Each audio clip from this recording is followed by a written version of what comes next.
Brought to you by Nissan. We make cars that thrill. Experience that thrill for yourself today. Shop nissanusa.com.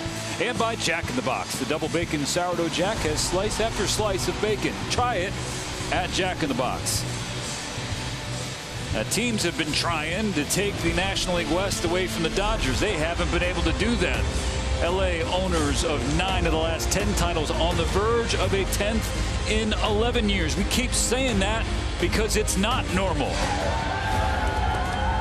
And the guys will tell you, no matter how many times they do this, it does not get old. A chance to do it again in Seattle with a win tonight or some help. And since we last talked to the people in the commercial break, the Cubs have taken the lead on the D-backs in Arizona. It's now 3-2 in the bottom of the 5th. Dodgers magic number 1. So a win or an Arizona loss would wrap the West up for Dave Roberts and company.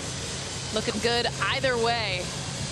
I also love, by the way, that the fact that the one division title that they didn't have in the last decade came to a tiebreaker with the Giants anyway. So it is tough. 10 consecutive years in the post. It'll be 11 in a matter of time. Here's the starting lineup for tonight. Mookie Betts leading off at second. Freddie Freeman at first. Will Smith behind the plate. Basically, this was the scheduled lineup for yesterday's opener. Had David Peralta not been scratched right before the game. So Muncy cleans up. Martinez is a DH. Peralta in left. Hayward in right. Outman in center. And Miguel Rojas to finish out the order. And they will be facing another talented youngster on the mound for Seattle Mariners. Last night it was Bobby Miller got the win for the Dodgers. Tonight for the Mariners, Bryce Miller will try to do the same.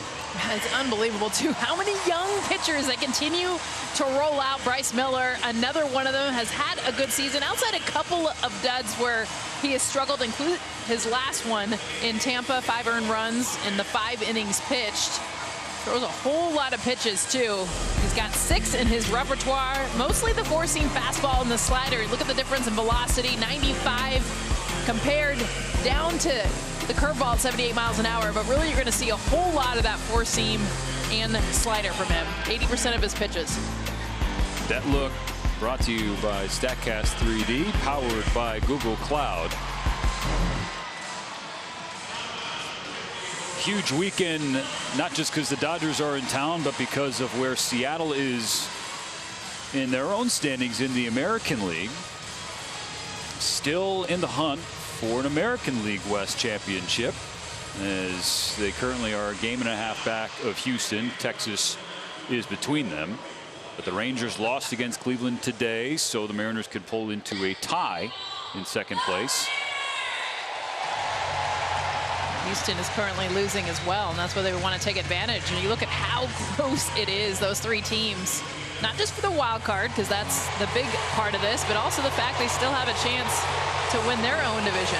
And because Toronto won in 13 innings against Boston, the Blue Jays now tied with the Mariners for that 3rd and final wild card spot, pending this result at T-Mobile Park. Got all that? Again, it's simple for the Dodgers. Don't even get into the NL. Win and get in. That's all you need to know for everybody repping Dodger blue. First pitch strike to Mookie Betts. He was 1 for 4 with a walk. 3 strikeouts last night, though a couple of calls were really tough against him. Even still, a 10-game on-base streak coming into tonight. I think the important part is just knowing that just the 1 hit from the top 3 hitters in this lineup, and they were able to get 6 runs of production from the bottom of the order, middle part of the order. It's always been Mookie and Freddie carrying a lot of their wins. Ball 2 outside.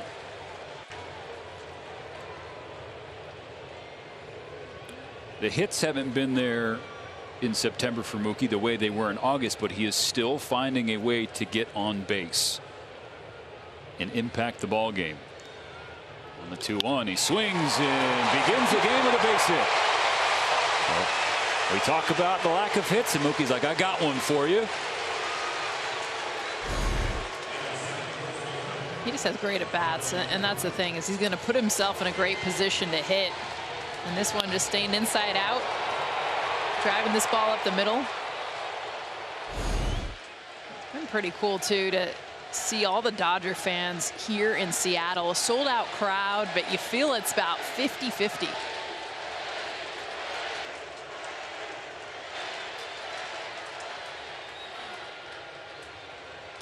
Freddie Chance rained down on Freeman, who watches ball one.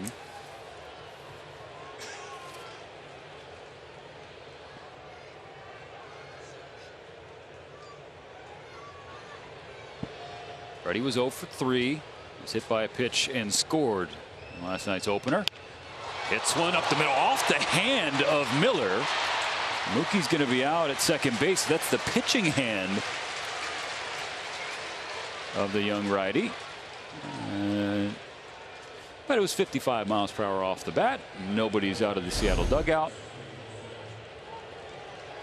Yeah, it almost looks like a knuckleball the way it came off the bat, like no seams, super slow motion.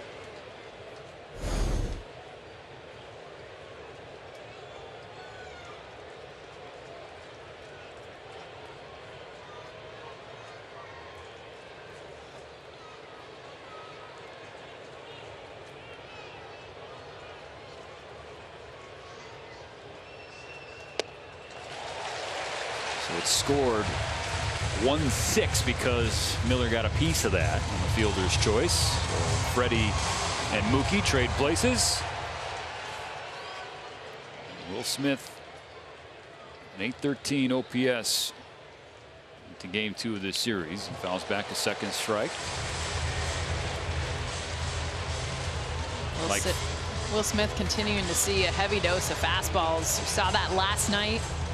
George Kirby throwing him pretty much 90% of the time fastballs, something he has struggled with last month of the season.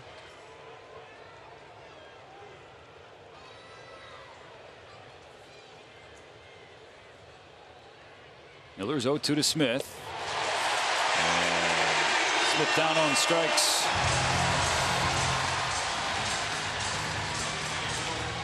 Two down. Max Muncy coming to the plate. He was the All-State mayhem moment last night. First triple of the year. Maybe some helping right. Get it, Max! Get it! Get it, Mr. Base. I asked Max during BP, how about that? He's like, I still haven't caught my breath yet, but we're fine. It's fine. It's all good. Stop him from dancing, that's for sure. Swings at the first pitch and puts it back into the net. He extended his hitting and run scoring streaks to 7 games.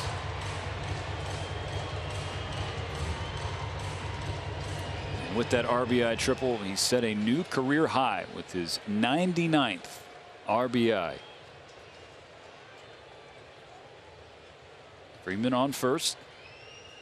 The 0-1 hit hard to right field, hooking toward the corner. Foul.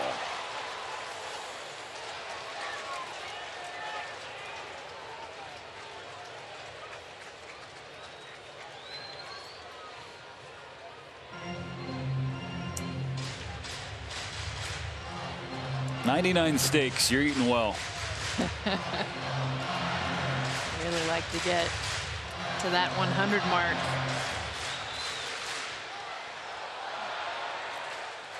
One home run shy of matching his career high for a single season. Ball one in the dirt.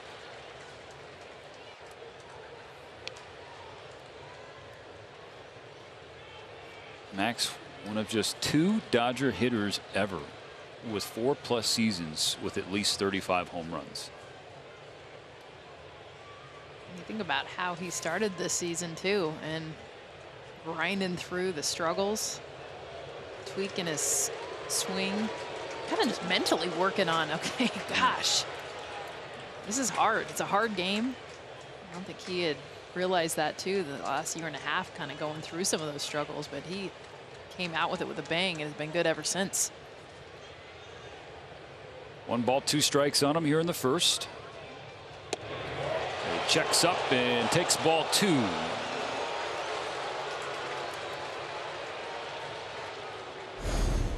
Cal Raleigh behind the plate wanted this one, tried to bring it back over the plate, but it's off.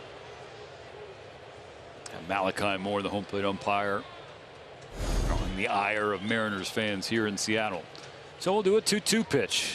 Muncy popped up. Cal Raleigh underneath it. One left on for the Dodgers. A future Hall of Famer comes to work.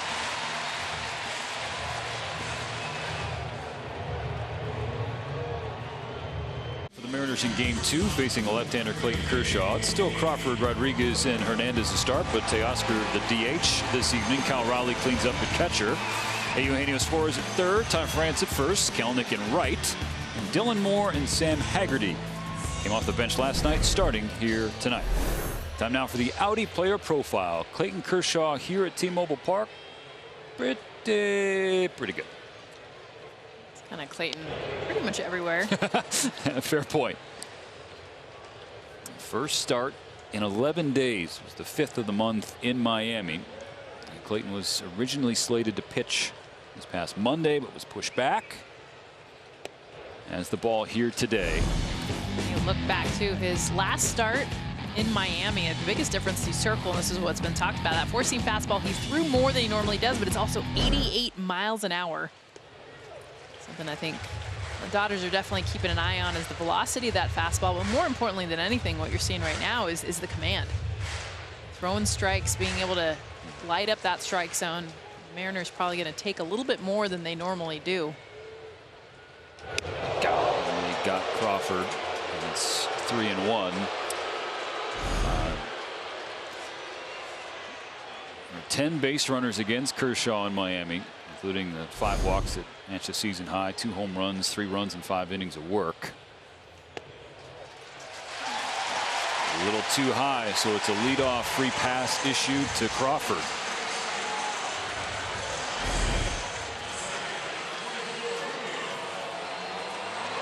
Just missing the top of the zone. You see it hitting 89. Looks like it might have clipped the top. You could tell definitely from Clayton's reaction that he thought it did and should have been called a strike. You see the walks per 9 really balloon the last 2 turns. First pitch to Rodriguez, bounce to second. Betts can't handle it initially. Everybody is safe. Oh, they got on second base for the first out, getting the lead runner. Excuse me.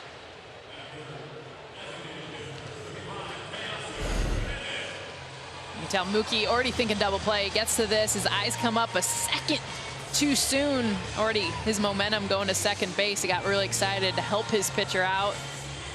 Sticks with it, gets 1 out.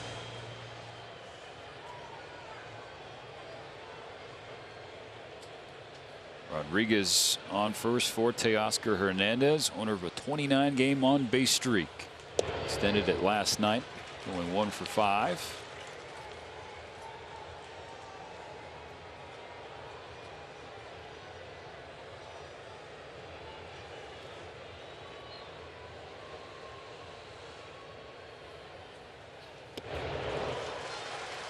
Smart pitch going to that slider, not only in this situation, but what we saw from Teoscar last night is he is hack happy. I mean, swinging at everything.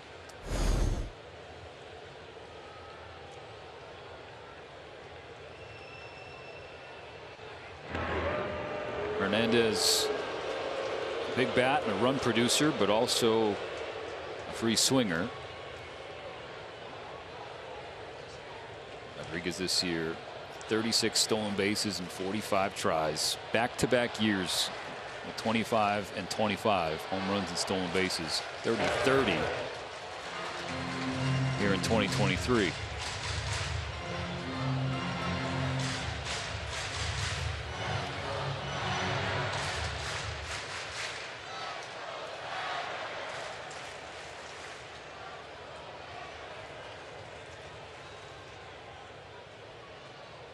Kershaw settles for the 2-1, which is spiked in the dirt.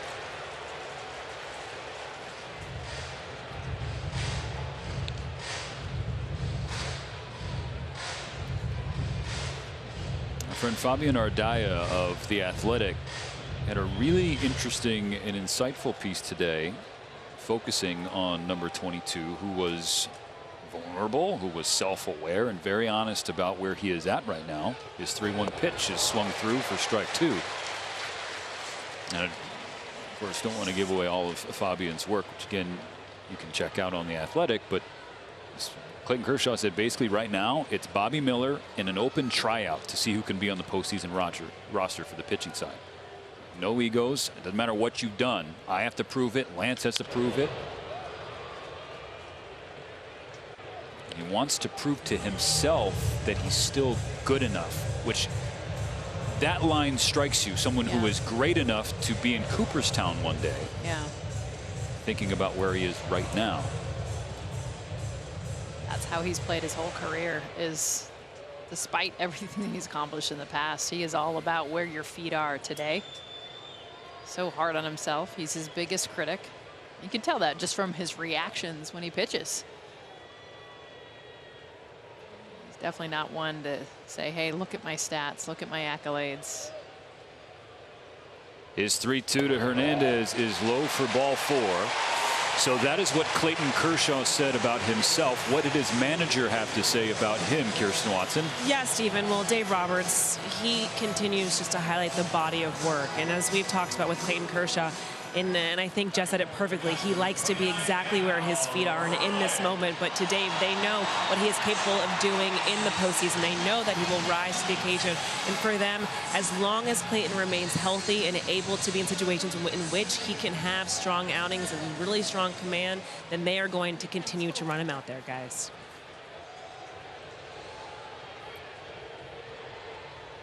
First inning traffic. 2 on, 1 out. Cleanup catcher Cal Raleigh has launched 17 home runs since the All-Star break.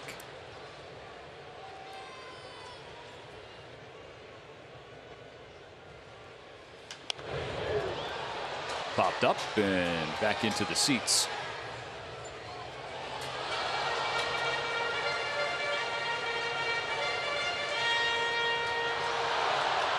And you know, just from the start of this, I mean, the fact that he walked the leadoff batter this the second time this entire season, that it's going to be a grind. But to me, this is when the greatness comes out, is watching him work through when his stuff isn't perfect.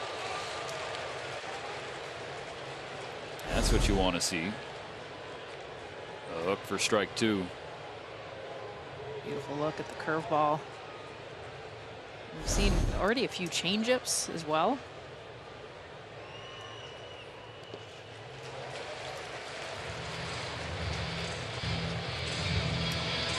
Will Smith's got his work cut out for him tonight. Already made a couple great stops with the runner on base.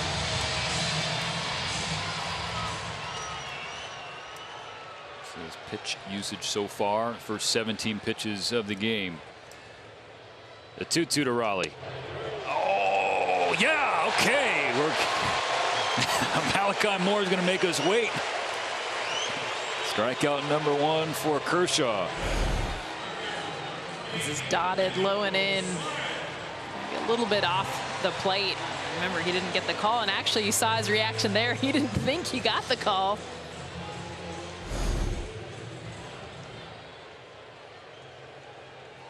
Two down. Eugenio Suarez. He homered last night. Out to 21 this season. First pitch grounded to short. Rojas to Betts. 2 stranded by Kershaw. A scoreless first inning at T-Mobile.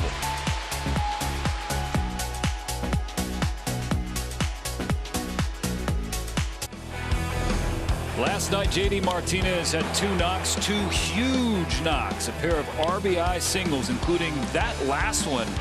He was 5 for 52 with 33 strikeouts on breaking balls away before that key hit that provided massive insurance for the Dodgers. That was the difference to me in the game, and there were so many different huge offensive nights. Talked about Max Muncy having his first triple and a lot of manufacturing going on, but JD, those 2 RBIs that he got were pivotal times in the game. Mariners, you felt them coming. And you're right, being able to make an adjustment on a pitch he had struggled with to get that knock.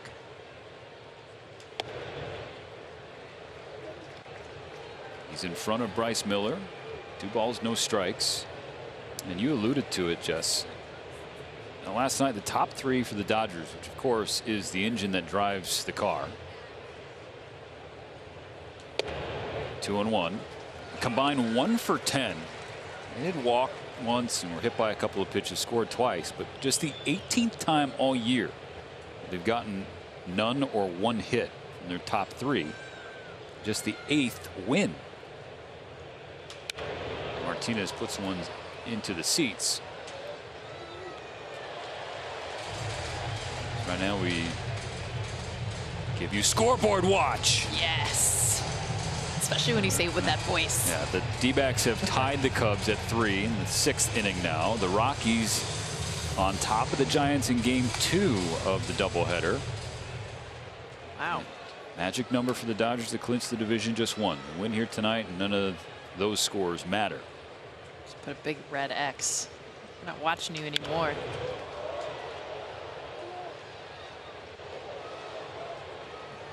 Arizona loses and also gets the Dodgers there, but they want to do it with a victory. Yeah, it's hard to celebrate when you got some frustration after a loss. And so much excitement yesterday. That game, this environment. Grounded to Crawford.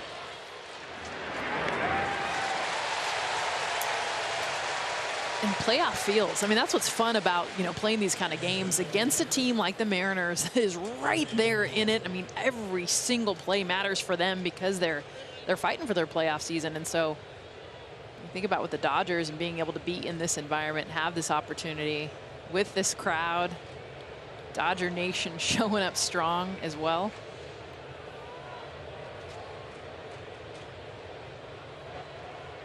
One out, David Peralta up. Watches a ball. Peralta back in the starting lineup. Was scheduled to be there yesterday, but some lower back tightness scratched him late. So Kike Hernandez stepped in for DP.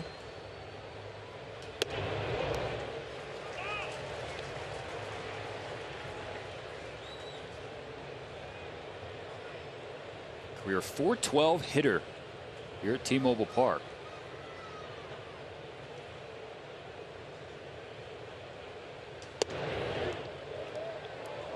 A little low for Malachi Moore's liking. 2-1.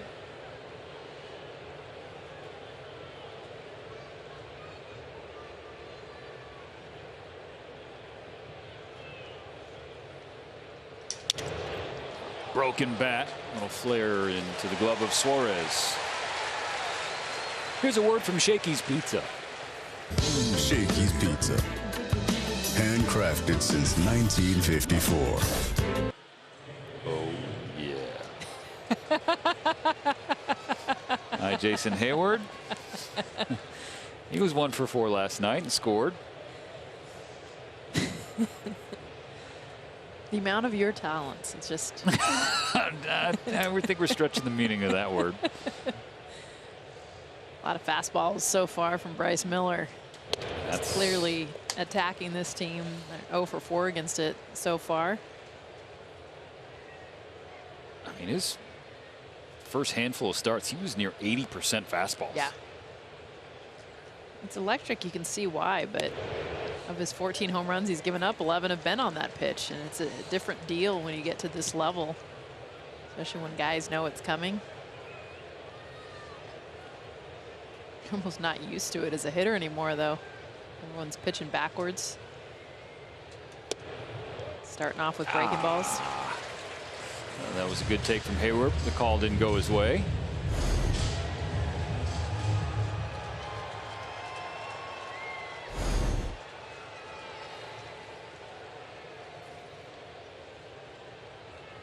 Miller's 2-1. Just torched to left center. Rodriguez can't track it down. Off the wall. A stand-up double for Jason Hayward.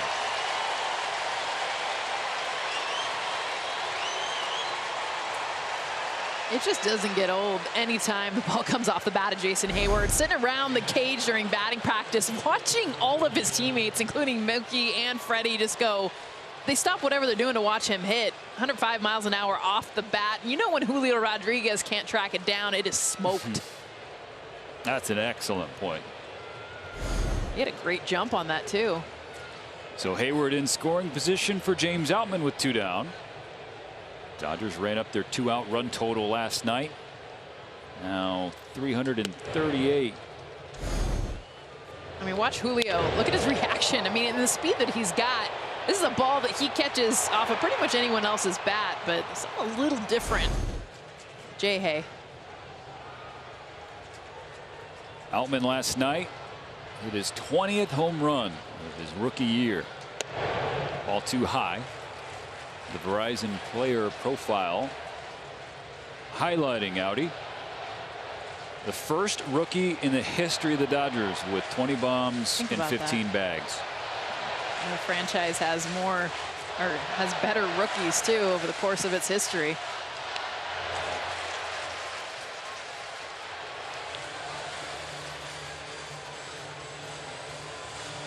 It's cool talking to James Outman, like any hitter too in their rookie season when he struggled, you know, how he grinded through it. He just smiles and said, I'd rather struggle here at the major league level getting to do this every day than have success in the minors or not be here. And he had that perspective throughout the entire time he was struggling. Don't get me wrong, he was frustrated. There were times he was definitely grinding out in the cage trying to figure it out, but he also always stayed with that positive look of, I am so dang lucky to be here. On 3-1. Sawed off, and Crawford beyond the dirt. Hayward left on second, 1.5 down in Seattle.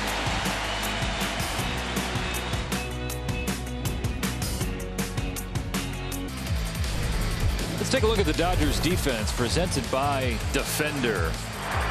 Some of the work last night. Get up in the air, yes, with the Jordans on, looking like a little Air Jordan. Muncy with the backhand coming across the field. Yeah.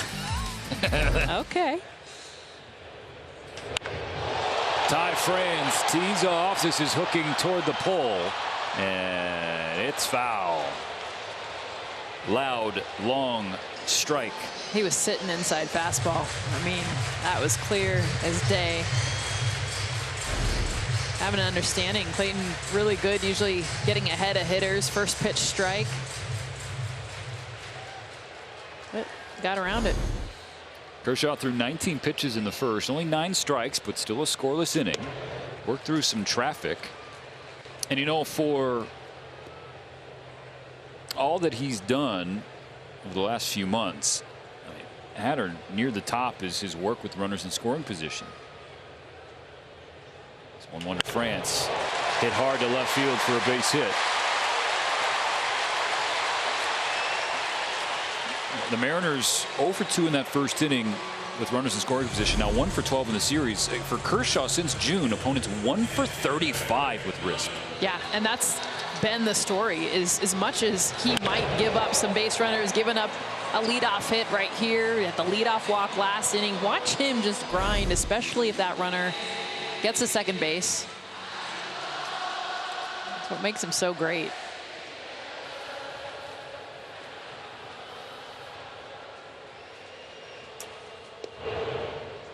Strike one to Jared Kelenic. That's exactly what we're talking about there at the bottom of the screen. They're listening to us.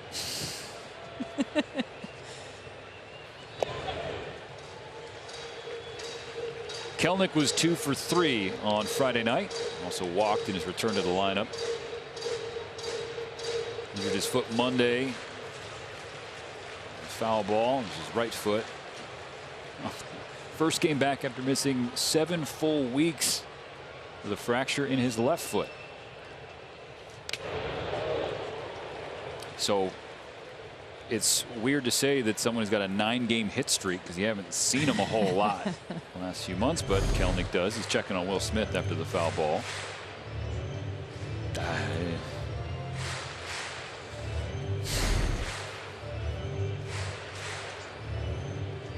Brutal. Already too. Will Smith, it's the balls he's already blocked. 2-2. No, it is a different feel in this lineup though when Jared Kelenic's back in it. He's got so much emotion he plays with. 2-2 in the air, right field. Hayward in. One away. Clayton Kershaw has 1 strikeout tonight. The Dodger staff can get 9 more. Then everyone will get a free Jumbo Jack for a second straight day. Happened last night. Maybe tonight. Put a Jack in the Box in the LA area. Buy a large beverage. Jumbo Jack's all yours.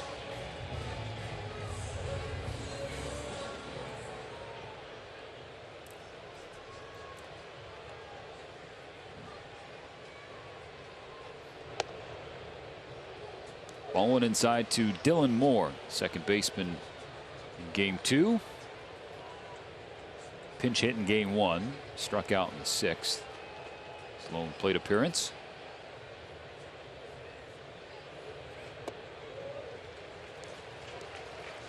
This is part of the lineup too that has struggled for the Mariners, and Dylan Moore had that hot stretch, but it has slowed. Saw the numbers just hitting over 100 his last 30 games. Yeah. 3-0. It's 4 for his last 35. Right now Kershaw just trying to find the feel. You can see his reaction after those pitches tonight. More balls than strikes so far. Gets on the board. I think that's part of the frustration is, you know, your max effort, and you just got to trust. Okay, I'm going to throw this pitch and trust that it's going to end up in the spot that I want it to, and consistently trying to work through those different slots. Back-to-back strikes, fills the count up.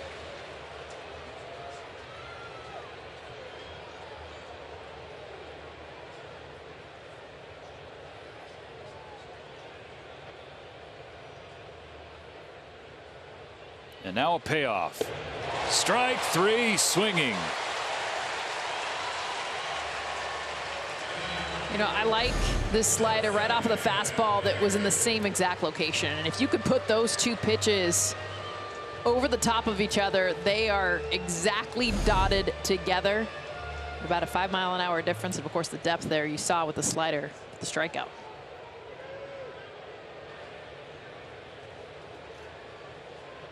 Godfather's theme is a walk-up song for... I seriously was thinking the same thing. For Sam Haggerty. Like, not Italian. I mean, well... But also on just... the paternal side, yeah. But just I also... respect it, honestly. All right. That we're saying... Mind come on, melding. like, that's his walk-up song. Kershaw checking on France, who began the inning with a single, hasn't been able to move.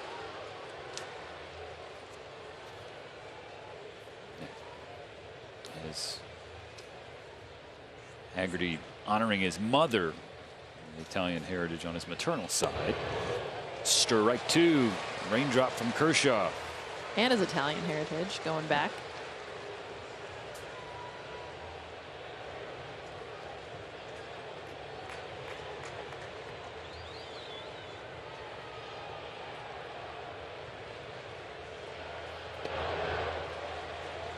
Ball one down.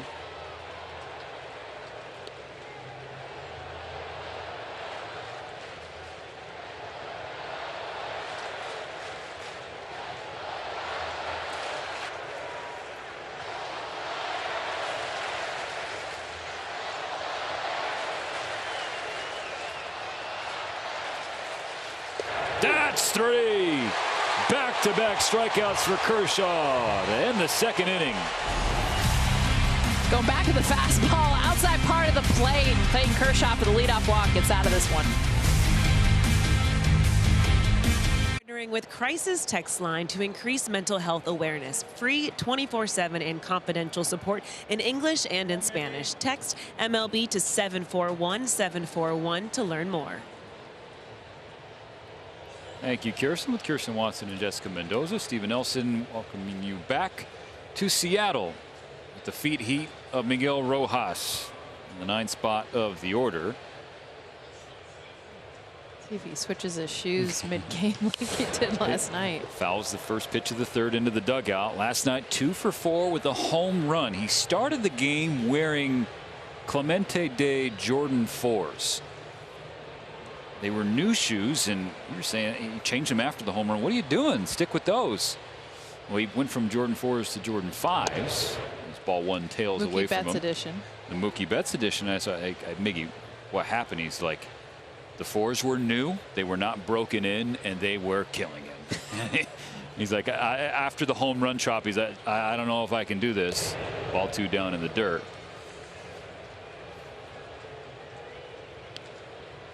I feel like all his shoes are always new. That's more often than not. So those are the 4s, and he's like, ow, ow, ow. Get these off my feet. Who among us? 2 balls, 2 strikes. Now the 10s on Mookie Betts, who's on deck.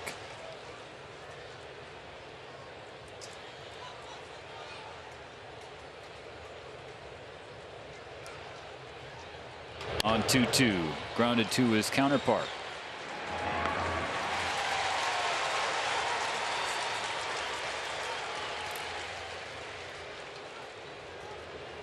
So Bryce Miller gets through the Dodgers order for the first time clean.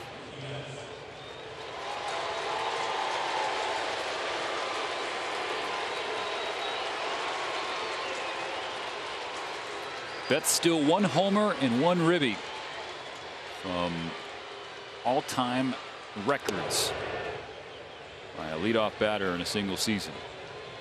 39 home runs, 103 driven in so far.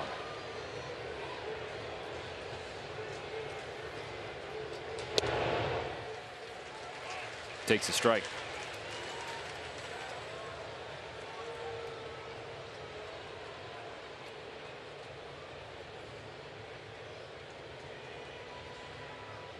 On 1-1, taps it foul.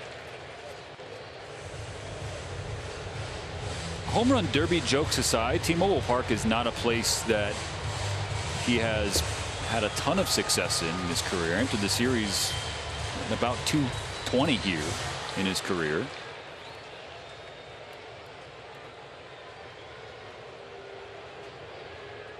Imagine there hasn't been a ton of opportunities. Remember the Red Sox, after they won, they opened up in Seattle. But it was it's unusual, and that was like the first time so many of them had ever been here.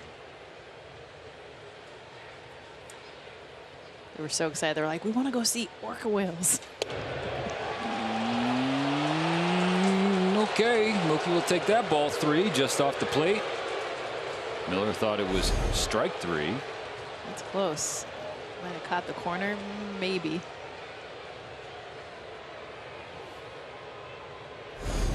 Now we're full.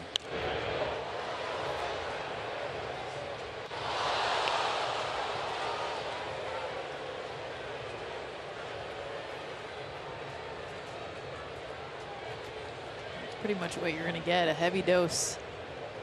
Slider in the 4-seam. Snuck in a sweeper.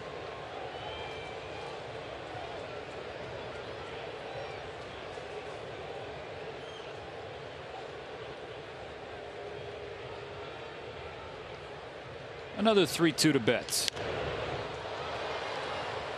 Now it's going to stay the same. Pretty much everything too has been middle away. So I think, you know, for Mookie right now, being able to prepare for whether it's a fastball or a slider, something that's going to be on that side of the plate away from him.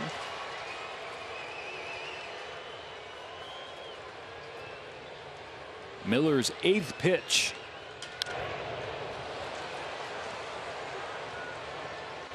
He wanted that in. He wanted that inside. Another miss. Oh, you saw Miller jump up because that was a huge miss.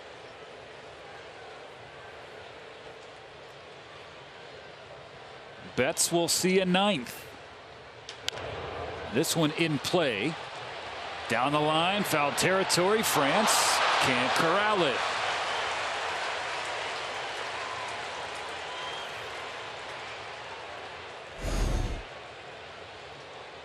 reached a little bit more, he would have had it. He was, I think, already thinking about what was coming with the wall and the fence. This is his home ballpark.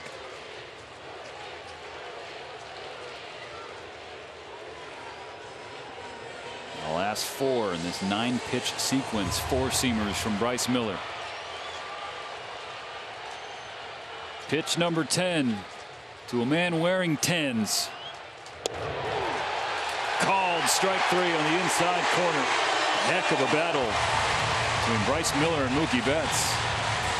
That's the first time Miller's been able to execute on the inside part of the plate, and I think that's what ended up tying up, freezing Mookie. They talked about everything middle away, even when they wanted to go in, and then being able to catch the corner.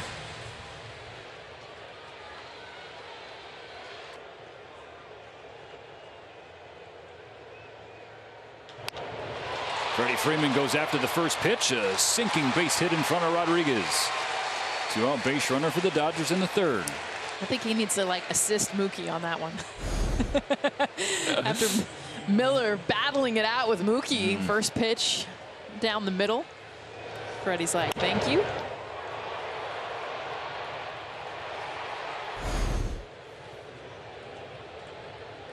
After a first pitch knock, the Dodgers have a hitter up there in Will Smith, who has proven to be very good when he's aggressive on the first pitch.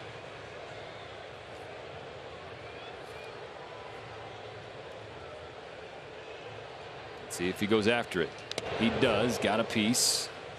And then that got a piece of Malachi Moore. Saw all fastballs his last at bat.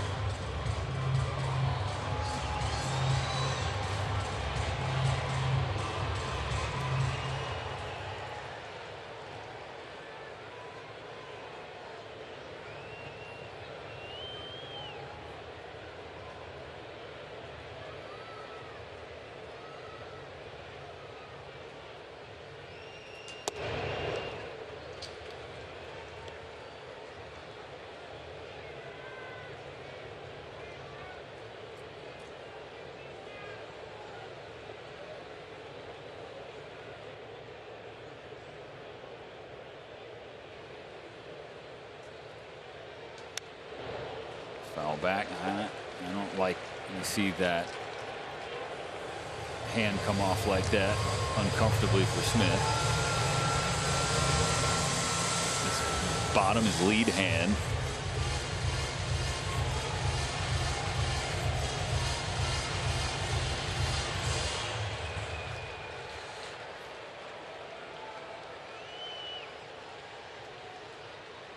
Miller comes home with a 1-2 to Smith.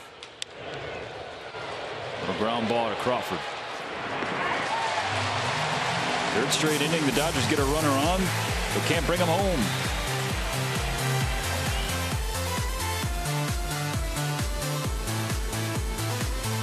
Dodger baseball at home and on the go on the Spectrum Sportsnet app. Sportsnet LA is available 24/7 to authenticated subscribers, so download the Spectrum Sportsnet app today. Clayton Kershaw has the bottom of the 3rd inning, scoreless game. The Dodgers and Mariners. Second time through the Seattle order.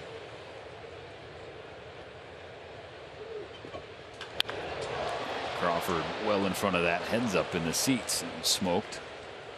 But it's 0-2.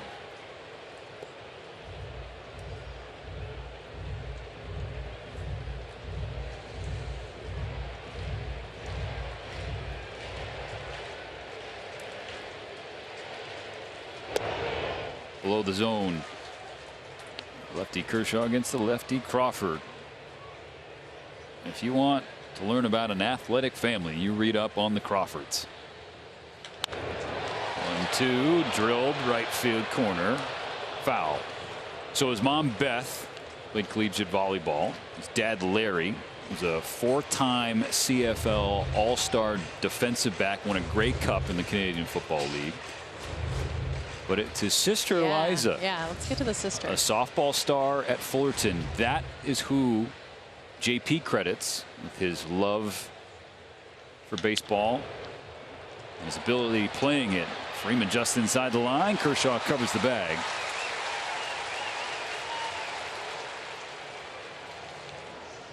JP says it was his sister who inspired him. They would hit together in the cages. They would play catch in the backyard.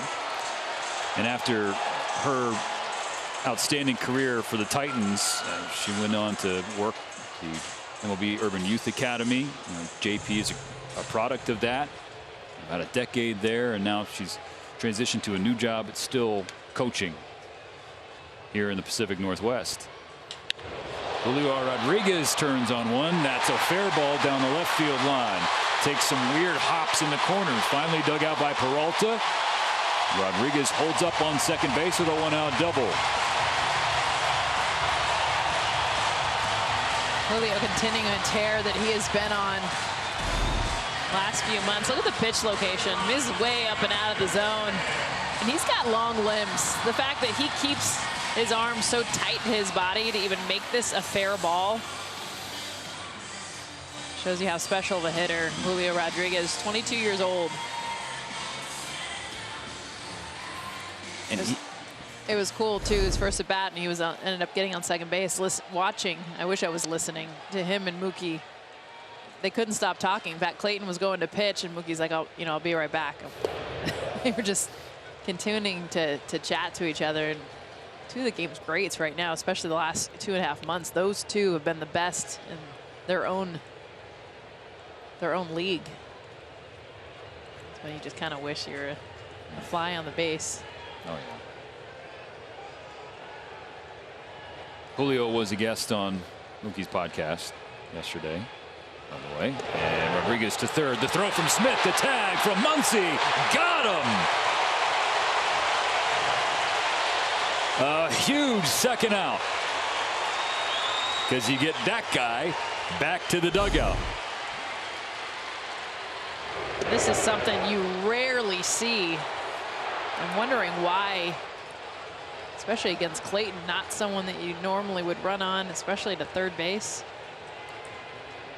Didn't have a great jump, but perfect reaction from Will Smith. Grounded to Muncy. All right, that's how you drop a 1-2-3 inning for Kersh.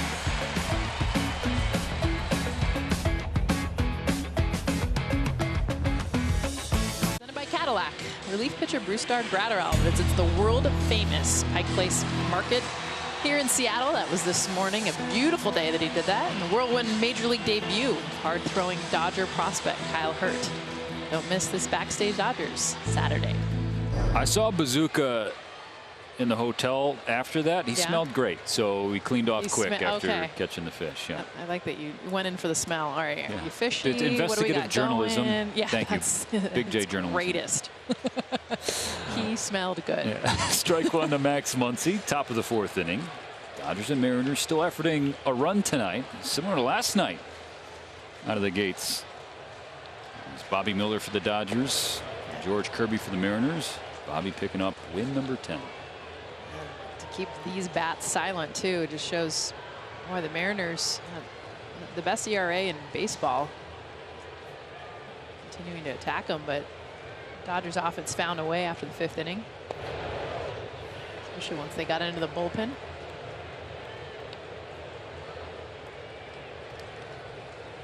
Conversation next to the cage with Doc about the way that game played out and how proud he was to come away with a win. 3-1 now on Muncy. That was the discussion we had post-game last night. That type of game, yeah, that's a postseason game in a postseason atmosphere. He got the win. Now on 3-1, Muncy swings and is popped up. Arms up for Miller. Glove out for Suarez.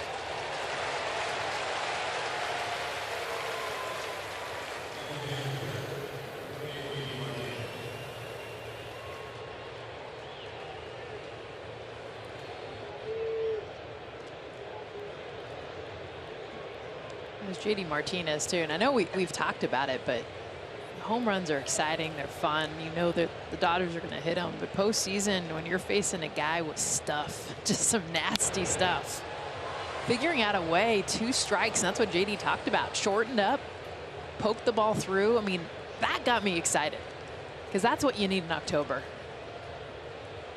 Definitely want the big swings early in counts, but the be able to put the ball in play, make contact, get a runner in. The old school comes out of me, especially for October baseball. Back-to-back foul balls, nothing in 2 on Martinez. After a pair plated last night, 86 RBIs in 98 games. He's in there and healthy. An obvious difference maker. Miller goes upstairs with a fastball and a puncher's ticket. Elevates on this one, challenging JD a little bit inside, and it's rare to see a pitcher lean so fastball heavy. It's exactly what Bryce Miller has done all season long, but he's done it more in this game. David Peralta for a second time. Popped out to third, his first appearance.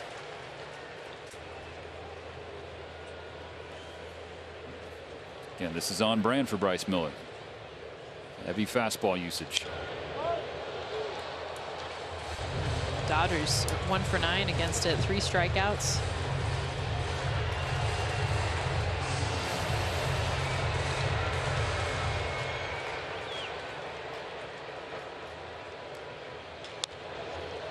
Rolled to France at first, bobble, but he recovers and gives it to Miller. Dodgers down in order in the 4th.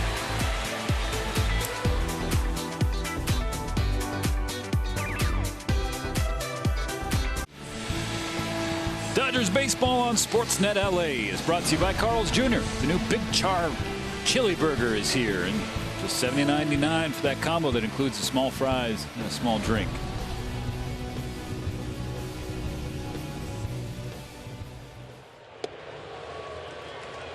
Clayton Kershaw still going in Seattle, bottom 4.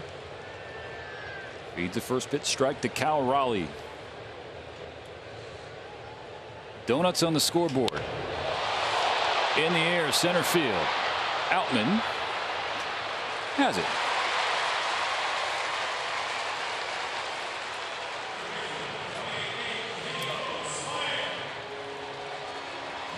Definitely a hard stadium to get it out in. Cal Raleigh has seen 2 of those where kind of the crowd gets on their feet. You feel like you tagged it.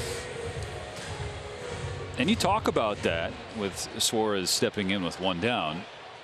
Now, this is not an easy place to hit, especially if you're a right-handed batter. Big swing, big miss from Suarez, strike 1. And so you look at the way the Mariners are constructed. You have your franchise star in Julio Rodriguez, but it's really foundation is with the young pitching. Yeah. And people around the team who covered the team, they said, you're not going to get a free agent bat to come in. You're going to have to make a move because hitters know this is not an easy place to hit. But now maybe that changes because of Julio's presence, a chance to play with him. Called strike 2 for Kershaw. But this has the look and makings of a team that is going to be in the discussion perennially for the next handful of years at least. Oh. Kershaw dirty against Suarez. Strikeout number 4. Quick work too, and that's what we're seeing. Clayton settling in, especially the last couple innings. We saw the command early, not as sharp, but now he's dialing it in. That's exactly where he wanted to locate that slider. Look at the pitches by inning. Talked about the first 2 innings, and the last 2 incredibly efficient.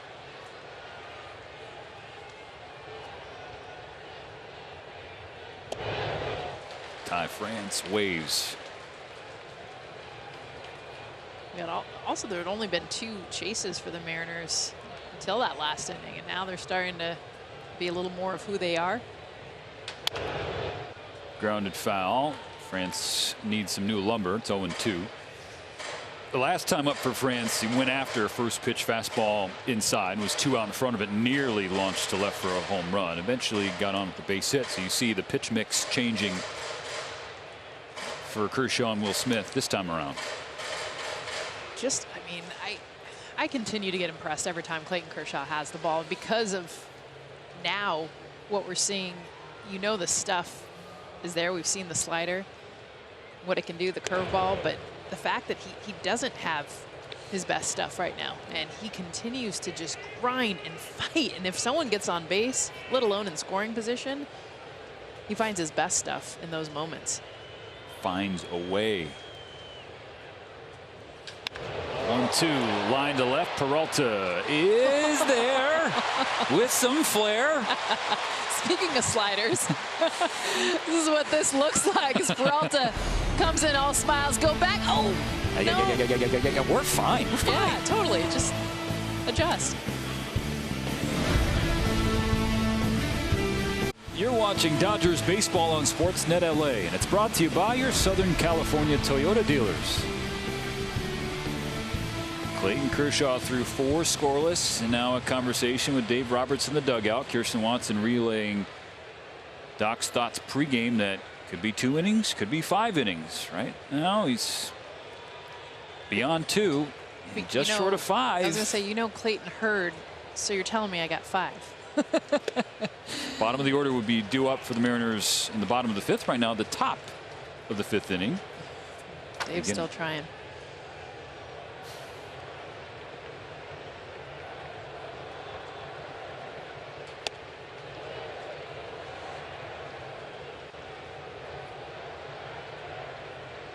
It's one of the hardest things, I imagine, as a manager is you have a legend like Clayton that you want to take the lead, but you want to protect him from him.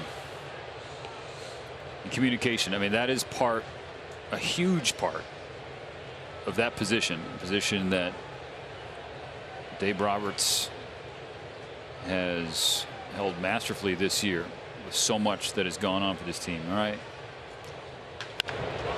That ball is scorched to right field. Jason Hayward has one. Going for 2. The throw in is a good one. The tag is not, and he is safe. 2 for 2 with 2 doubles.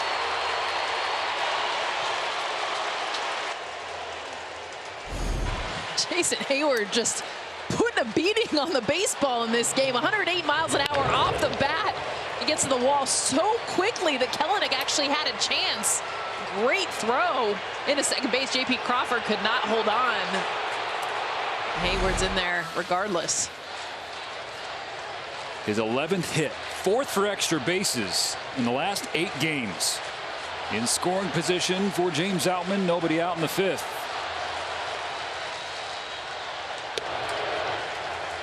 Fastball for a strike. Brings the thousands of Dodgers fans in Seattle. Ups their volume.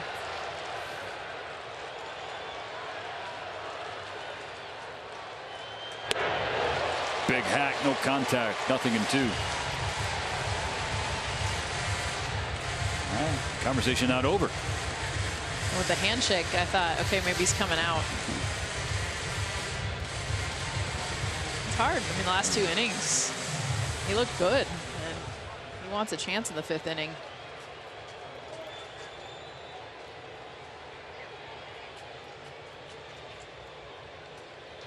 On the 0-2. That's high.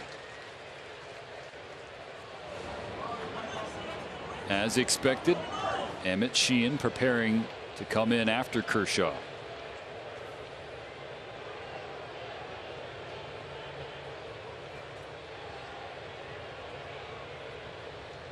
Miller's 1-2. Outman fights it off.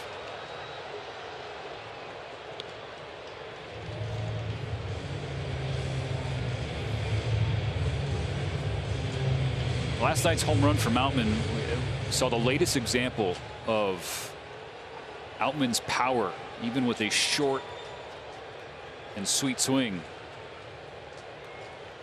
Another 1-2. And a little longer, and he misses on strike 3.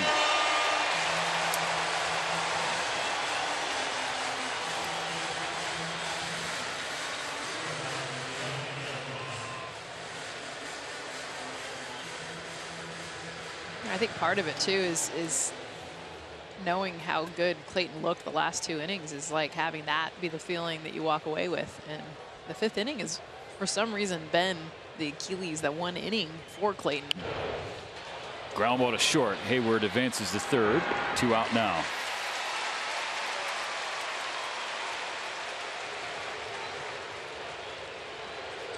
You can tell, too, Dave Roberts came into this one knowing this was a conversation he was going to have at some point.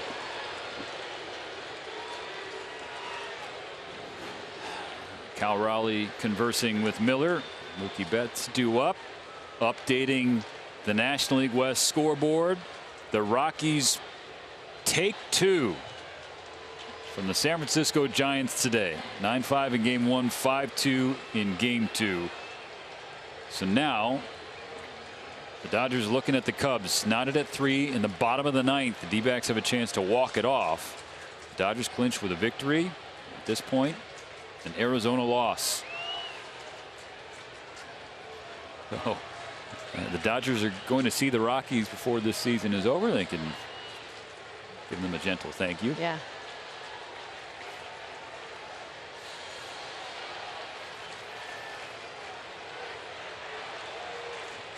Line up to this point, and the Dodgers get him a lead here.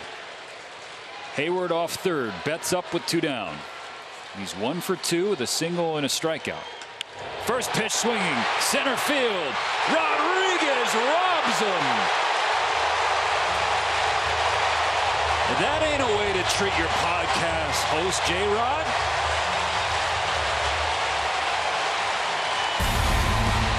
Julio playing to the crowd after this glove work in center field. He is their team, enjoying a little bit of fun here in Seattle.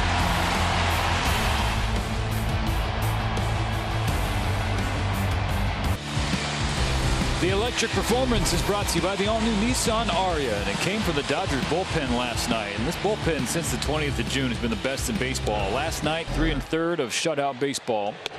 And bring home a series opening victory. The Dodgers now officially into the bullpen with Emmett Sheehan taking over for Kershaw.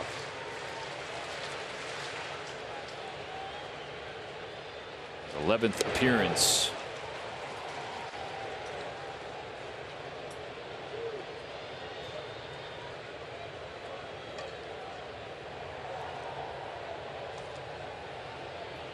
He has 7, 8, and 9 on the slate for Seattle.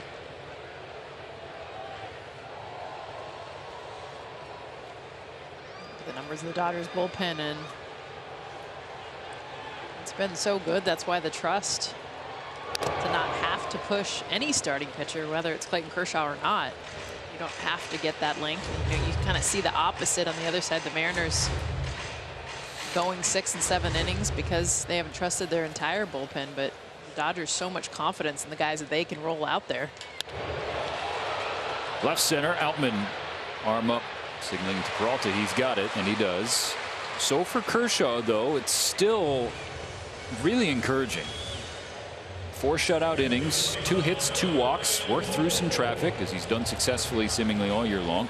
4 strikeouts, 56 pitches. Didn't have his command early. Busy first inning, 19 pitches, 18 in the second, but really settled in. Well, and this is a win already, as they knew that you need to lean on Emmett Sheehan, and the fact that you also get a chance to look at him out of the bullpen. His last 2 starts. September 2nd versus Atlanta, he had 1 earned run, 4 innings pitched, had a career high 6 strikeouts. A little bit different his last start, giving up 5 earned runs in Washington. 2 home runs, but an opportunity now for a lot of these young pitchers to see how they can be utilized, especially in the next few weeks. 0-2's popped up. Betts back, Hayward in, Mookie's ball.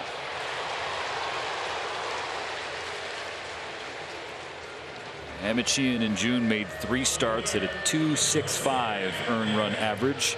Since then, though, 7 appearances, 6 starts. His ERA above 7.5.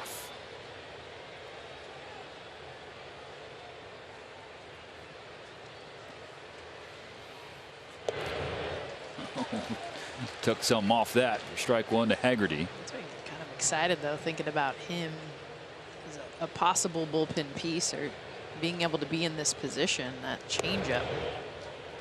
Now see back-to-back equalizer and the numbers he has against lefties because of that pitch. So a beautiful slider cutter that he'll throw in addition to his fastball. That fastball hits the bottom of the zone, 1-2. works quick. Makes it hard for hitters to get comfortable. Nice to see you, Emmett Sheehan. 1-2-3 fifth, his first inning of work. Capped by his first strikeout.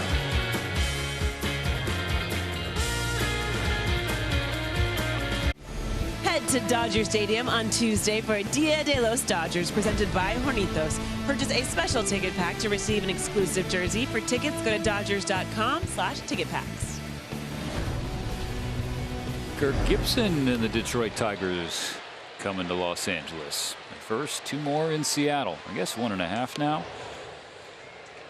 No runs on 4 hits for the Dodgers. Nothing on 2 for the Mariners as we start the 6th inning with Freddie Freeman.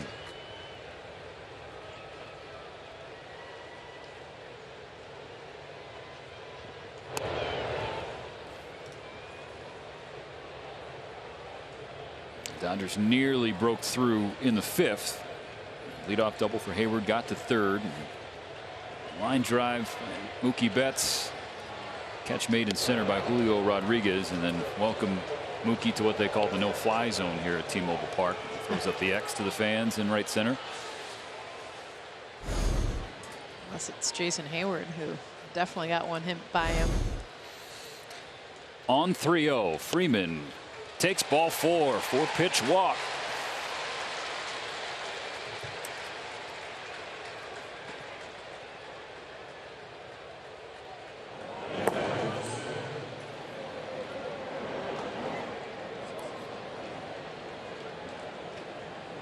Saucedo, the left-hander, preparing to come in for the Mariners.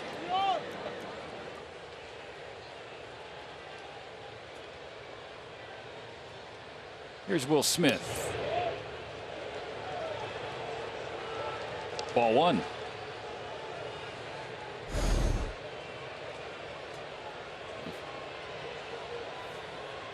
Down below the zone. Miller. He's only seen fastballs against Miller tonight. Another one that misses. That one a little more obvious. Miller now above 80 pitches. Here's a quick word from Morongo. Champions play here. Jose C won over 15 grand in cash.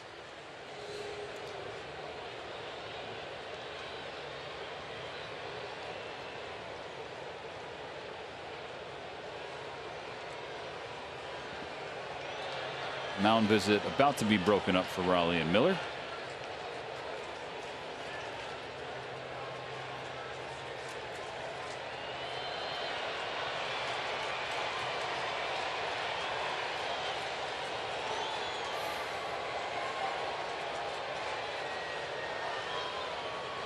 The top 3 in the order quiet last night in the series opener. No better time than the present to make some noise in game 2. Fastball down the middle for a strike.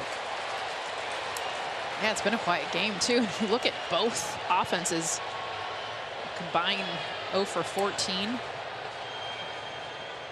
Runners on base. So we've seen some traffic, but both pitchers tonight being able to shut them down. 3-1 on Smith. Not totally shocking given the talented staffs that these 2 teams have.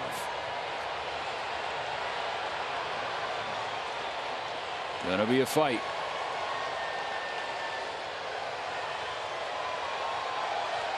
Miller's 3-1. Smith lets it rip and it's fouled into the seats.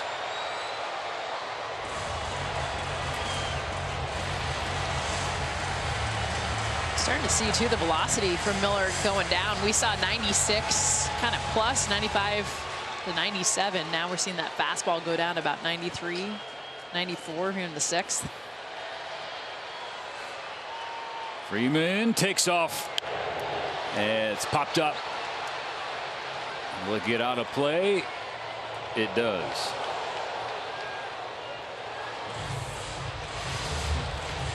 Remember, it was Freddie's stolen base too last night. Ball ended up being launched into center field, got to 3rd. That was part of one of JD Martinez's RBIs that he got was really started by Freeman making something happen.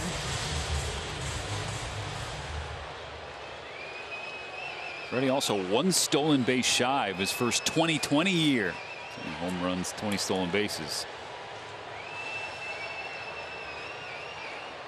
Another attempt to pay it off from Miller. Freeman goes again. Smith swings again. This one is playable for Rodriguez.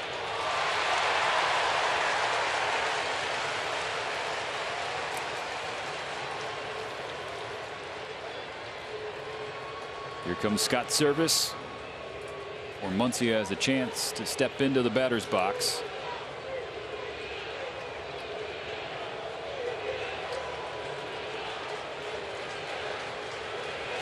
.86 pitches, no runs yet. He's responsible for Freeman. We'll see Saucedo after this.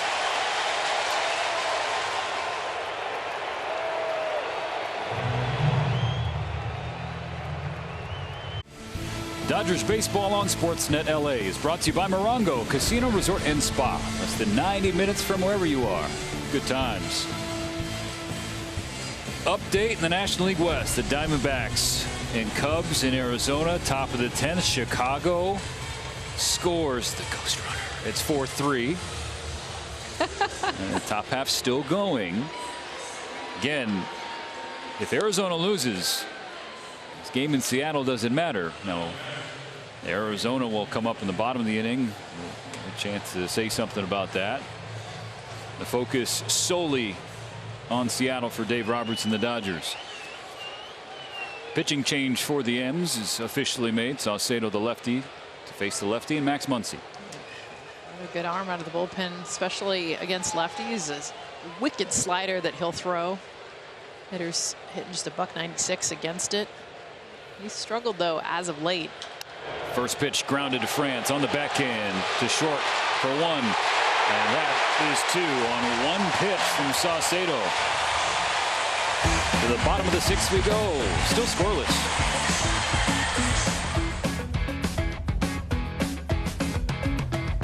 Sale. All memberships include exclusive access to opening day, postseason tickets, exclusive member-only events, team store discounts, and so much more. Visit Dodgers.com/membership to learn more. Thank you, Kirsten. Emmett Sheehan for a second inning. He ended his first with a strikeout. That's now 5 for the Dodgers, 5 more, and everyone will get a free Jumbo Jack tomorrow at Jack in the Box.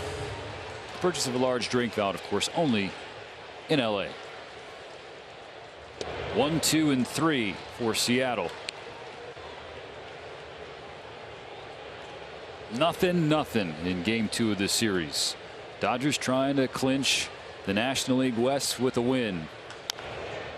Grounded foul by Crawford.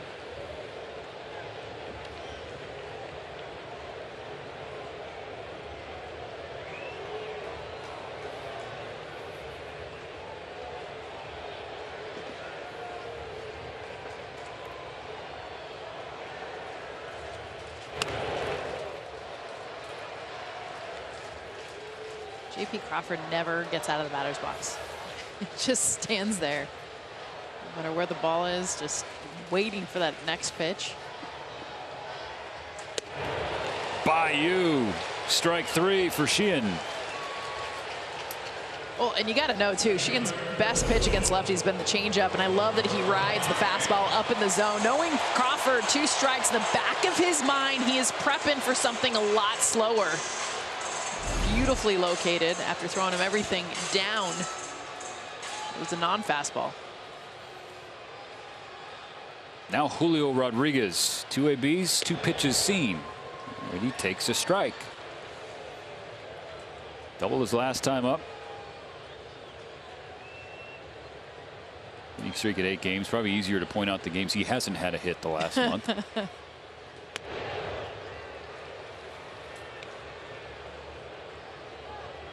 Signed a mega extension last year. $210 million guaranteed, but it could max out at $470 and be the most financially lucrative deal in the history of American pro sports. And that is a way too simplistic way to describe the most complex contract we have in Major League Baseball right now. The structuring, the incentives, the escalators that are in there. And the way he's going, it seems like he's going to hit all of them. Sheehan gets him to wave at strike 2. I think it's a brilliant way to do a contract, especially for a young player like him. And he said afterwards, now it's time to work. Yep. He worked through last year, becoming the 5th Mariner to win Rookie of the Year in the American League. Sheehan pumping gas. 97, 3 straight strikeouts. He knows who he's facing too. Last strikeout was 95. He gears this one up. 97. I love it's top of the zone too. He had a swing and miss from him. It's a good night. He has looked good. Last inning it was the changeup. That was 3 of the 4 swing and misses, including the strikeout. Now it's been the heater. And he goes off speed to get in front of Teoscar Hernandez. Free agent to be.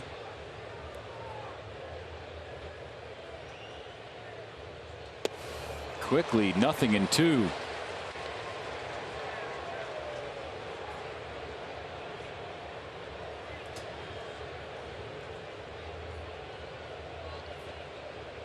Late time call granted. He's got to settle himself.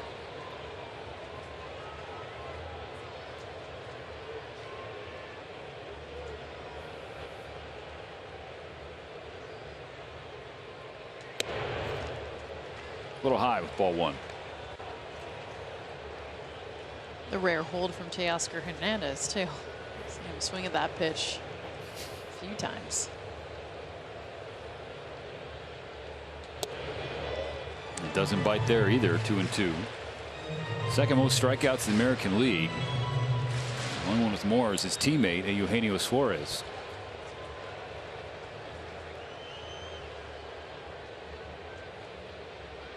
Look out.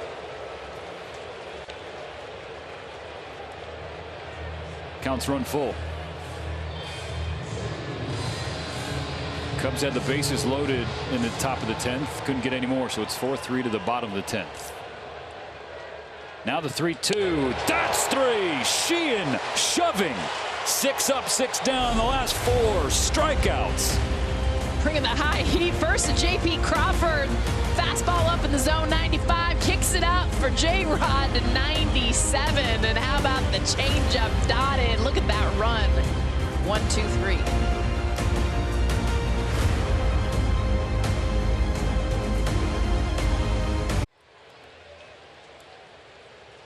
Top of the 7th at T-Mobile Park. Dodgers and Mariners still scoreless.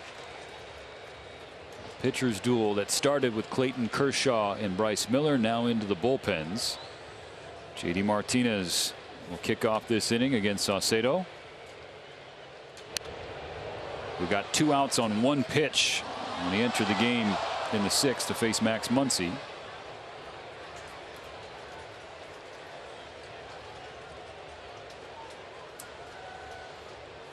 It's like the bonus ball you get in the home run derby that counts as like triple. Through the 1 pitch, they got him 2 outs. 0-2. The pitch to Martinez outside.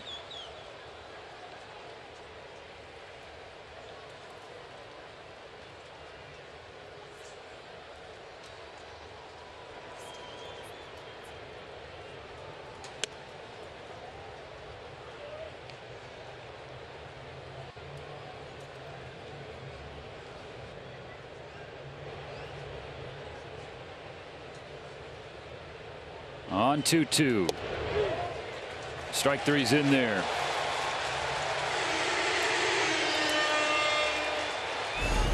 He was definitely expecting the slider. Said he goes with the sinker.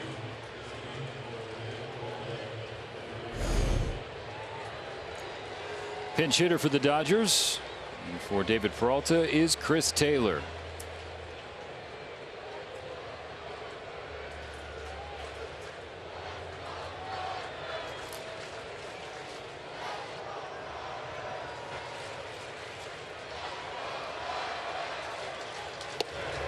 Ball 1 to Taylor. Update in Arizona. Corbin Carroll ties the game in the bottom of the 10th with an RBI single. He's on first with nobody out.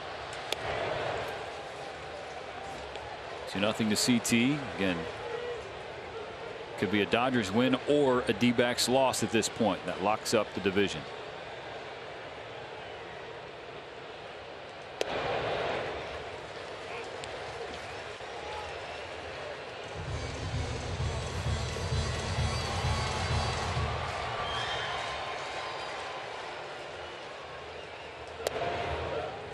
Three and one.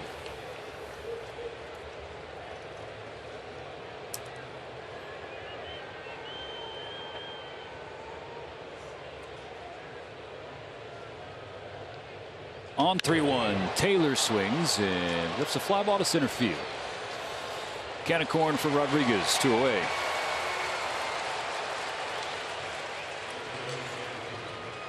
Your Lexus dealers are going to drive you inside the box score.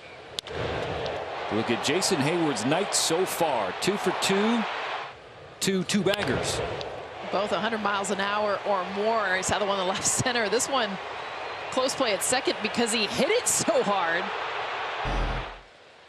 Absolutely scorching the baseball. And I said this before, but it's cool to watch players watch each other. When Hayward gets in the box pregame, taking BP, they're having fun, but everyone stops what they're doing and they watch him. Ball too high. 43% of his hits this year gone for extra bases.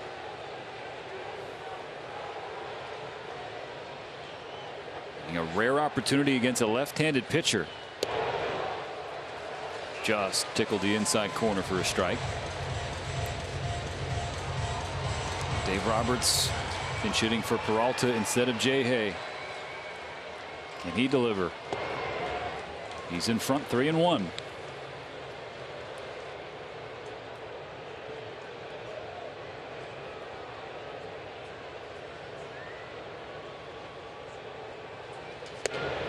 Was taking the whole way. It's 3-2.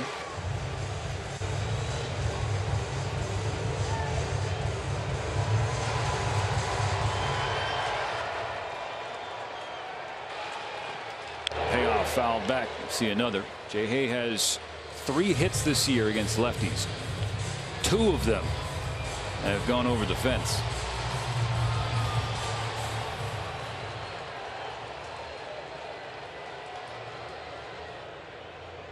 Another 3-2. Ripped foul. Heavy dose of sinkers trying to get in under the hands of Hayward. Gets in the box. He's so far off the plate. Tries to get himself and his body into a good position to get the barrel on the ball. Hayward awaits the 8th pitch. Bounces it foul.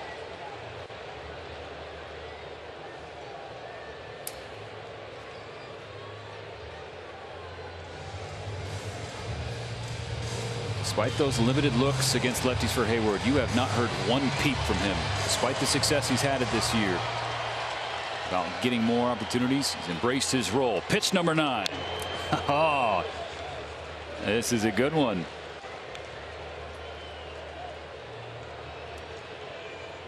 Just keep wasting them. Get the one that you want. That's what he's doing.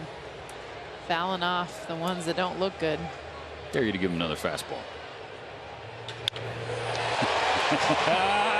I dared you.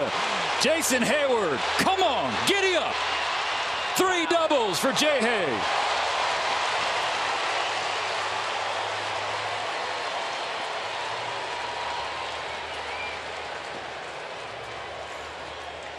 I just love the pitches he spoils to get to this one. Finally getting a sinker that's over the middle part of the plate. Everything else had been kind of knee level, inside corner, and here putting a chance to get his barrel on the ball, which we've seen him do all night long, but it's the at-bat and the pitches he wasted to get to that one.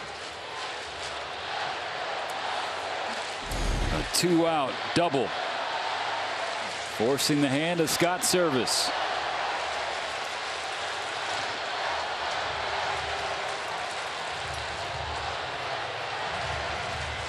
It's 3 doubles for Jay-Hay, tie a career high. It's the 3rd time he's done it, the 1st time since 2013. He's just waiting to score. Can James Outman bring him in? Find out when we come back. For La Gran Fiesta. Join us before the game for the historic 76 station starting at 3:30 p.m. For tickets and more information, visit Dodgers.com/promotions. We bring you back to Seattle in a big spot for the Dodgers. A chance to break through. Jason Heyward with his 3rd double of the night. He's 3 for 3. I'm just waiting for his teammates to join the fun. They're 2 for 21. It'll be James Outman up with 2 down. You're in the top of the 7th inning.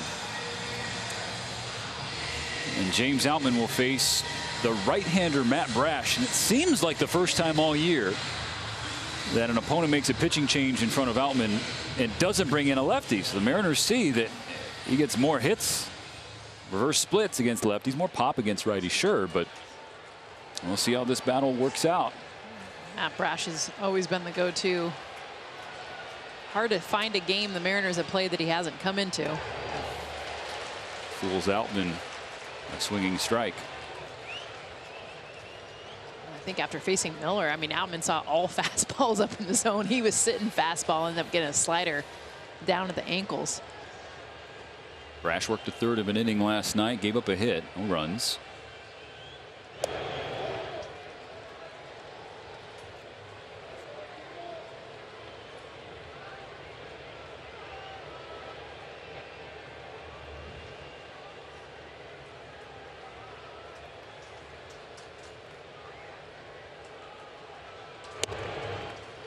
Ball too high.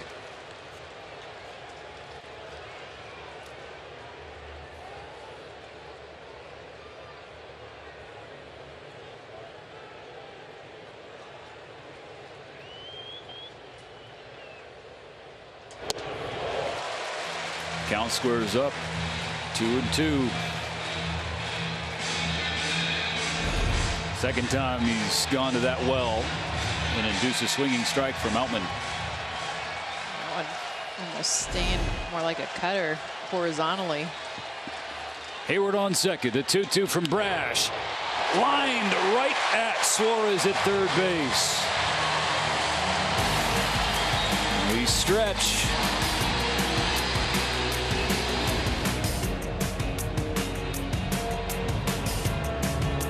Lights are out after the 7th inning stretch. Dodgers and Mariners 0-0. Jess, remember we started this series saying this could be a World Series preview. The way these 2 games have played out so far, you weren't wrong. No, I mean, obviously we talked about it with the pitching staffs, but it's been the environment. And honestly, the way that these 2 teams have approached these games, we're seeing Emmett Sheehan in this game now for Clayton Kershaw, but the fact that it's been perfection, and it has been so hard to get hits, runs.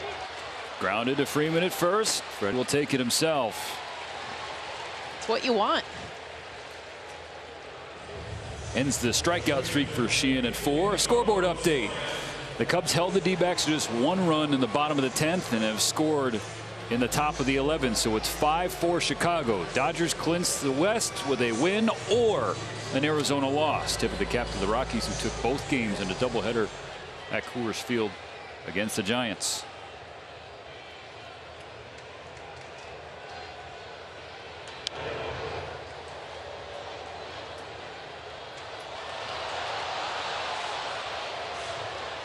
Taylor stays in the game at left field. Well, Sheehan's rolling, but you have to be careful against Eugenio Suarez.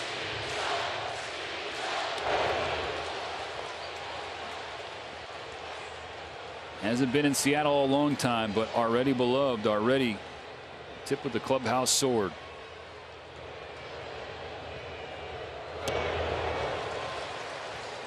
One and two. Yeah, kind of tricky too with some unconventional, not pretty swings. Did that last night. 0-2 count. His first 2 swings did not look pretty. He ended up tagging one for a home run. Low average, high power. Sheehan's 1-2. Swing and a miss. Another strikeout for Sheehan. This one on the slider. We've seen a lot with the fastball, the changeup. Beautiful location. After backing him off the plate with the fastball, comes back low and away.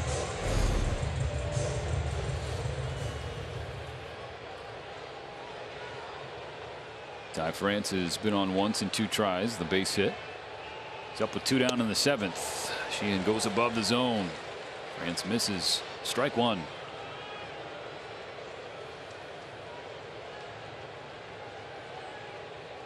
He's hit by a pitch for a 32nd time last night. Most in baseball. A ground ball into center field.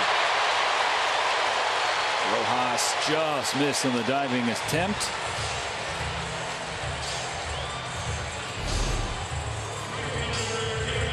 Definitely seeing a lot of this, just base hits, finding their way through, but hard to get runners to advance. Rojas, great effort. It's also 103 off the bat.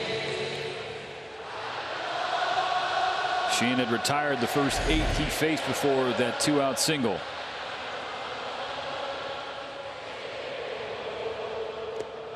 Ball 1 to Jared Kelenic.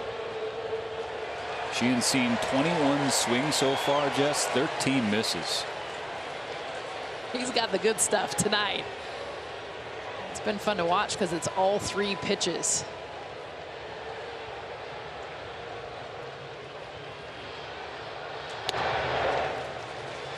It's behind Kelenic, 2-0.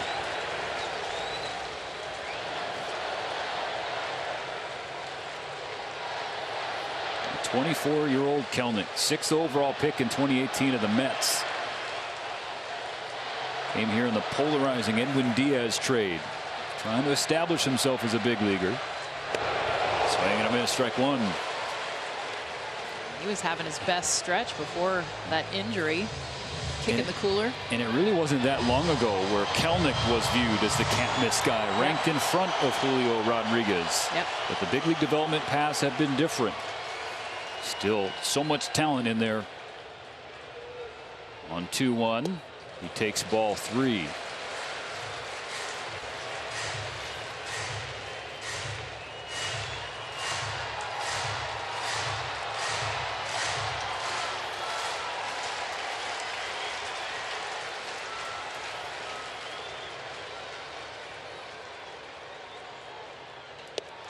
Big swing, big miss. 3-2. The way that he hides this pitch, because watch Kelenic go, watch his hips trigger. He sees that as a fastball, and it's not until about 3/4 of the way through that swing he's like, oh no, that's a changeup.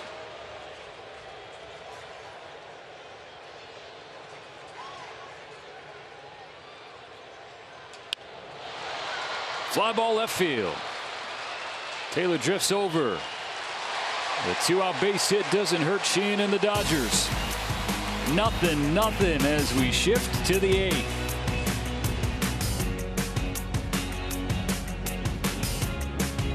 Through an 8th inning in a scoreless game.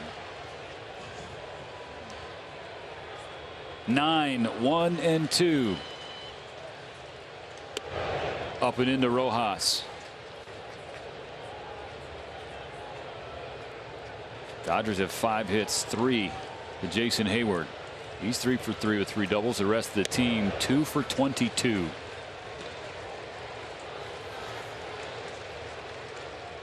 Rojas homered last night. His 4th of the year, all 4 in his last 35 games.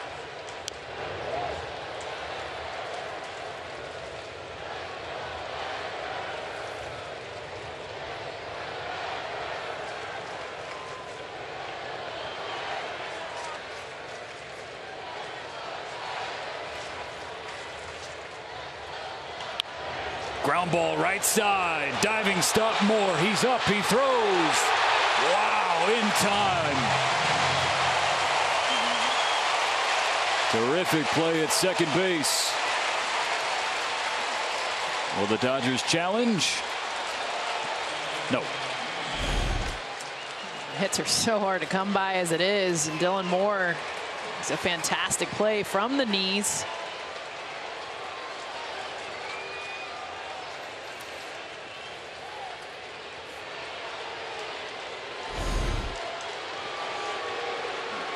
Got dirty with the jersey. The hat's already there. One out. Mookie Betts. Strike called north of the zone. A game the Dodgers can clinch a 10th division title in 11 years. Well, their MVP candidate have an MVP moment. Checks up, and they say he did go.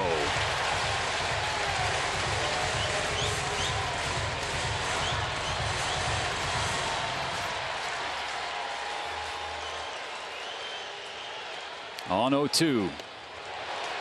Wasn't going to be fooled again. Single in the first, struck out in the third, and lined out to center in the fifth. Brash delivers. Betts bounces it foul.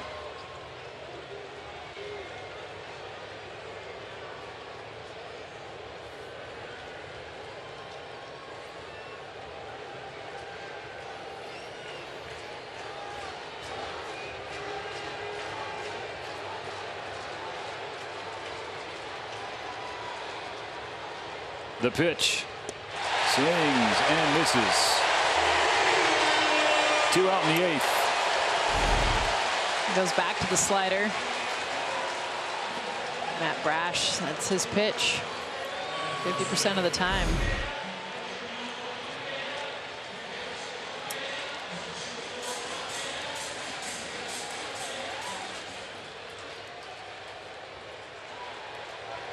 Freeman 1 for 2.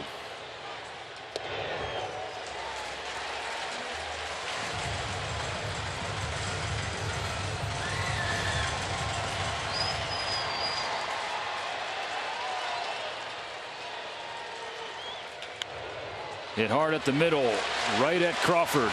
It's a 1-2-3-8.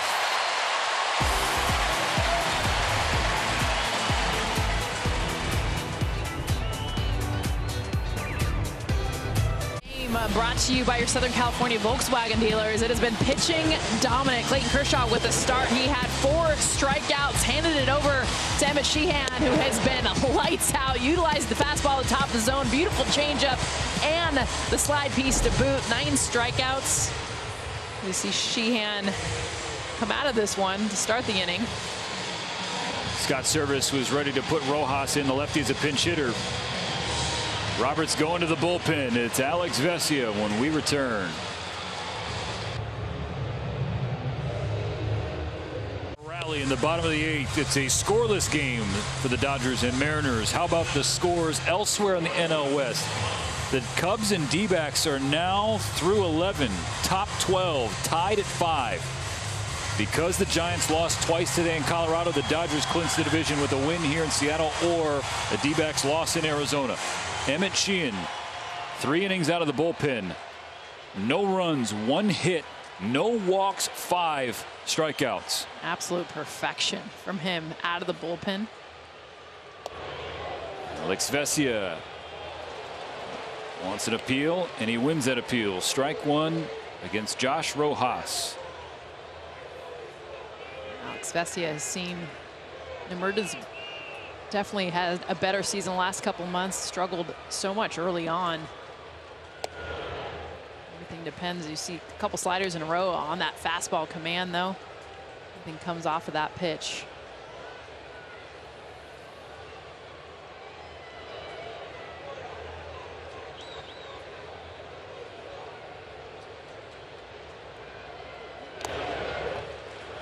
Two balls and a strike on Rojas, who started last night's game, went 1 for 2. The base hit and a strikeout, was lifted for a pinch hitter in the 7th. Here tonight, he's pinch hitting in the 8th.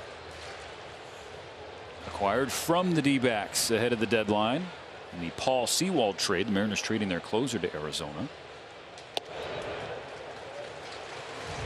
Vesia's fallen behind 3-1.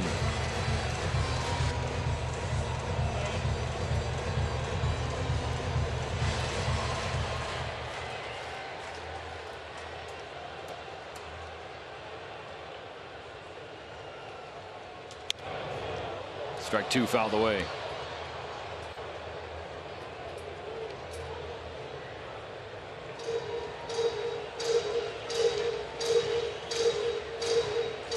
Switch hitting Sam Haggerty on deck for Seattle.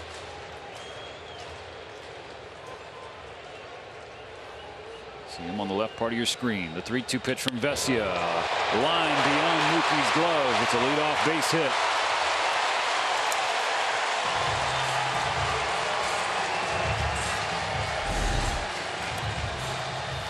Just elevate the fastball, and Rojas all over it. Just kind of meets it, pokes it over Mookie's head.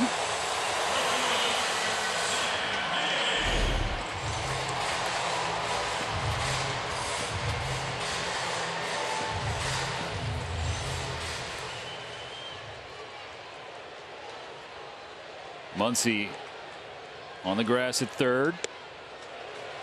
Ball one taken high.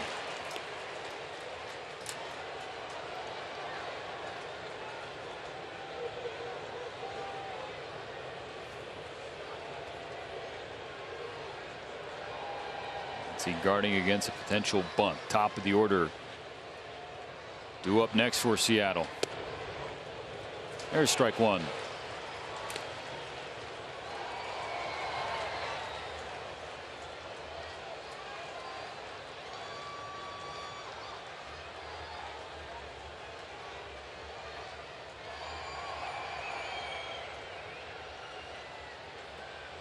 Vesia looks at Rojas. Push disengagement.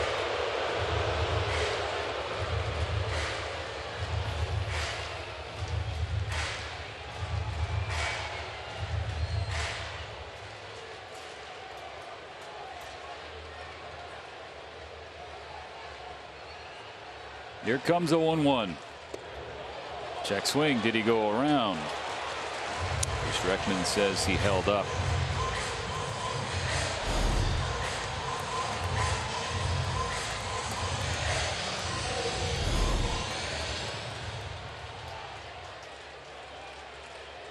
That all-important 1-1 pitch goes the Mariners' way. Now 2 balls and a strike. Vesia bounces back. And that's the pitch for Vesia, and you can see how fired up he gets being able to locate that fastball, because that slider he throws off of it, when he can get it glove side like he just did, that's when Vesia's going right.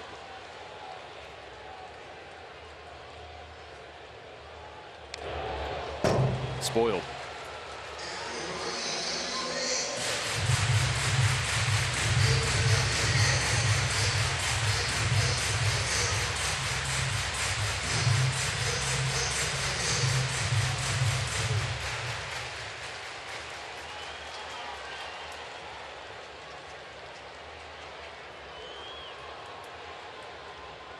Vesia dials up a 2-2.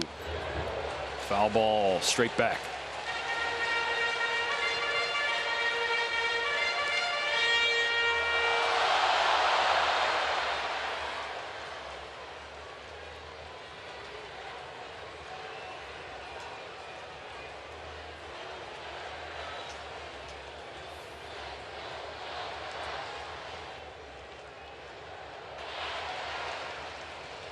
Another 2-2 pitch. This one hit hard into center field. Mookie couldn't snare it.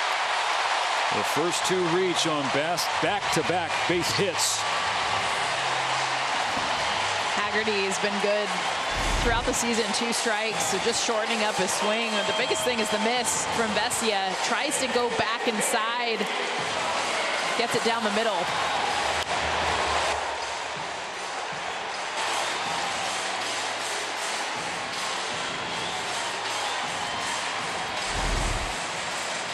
Mookie got close on both hits too. Yeah.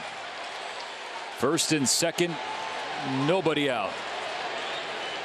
Lineup goes to the top for the Mariners. Brazier up in the Dodger bullpen. Missed outside to Crawford.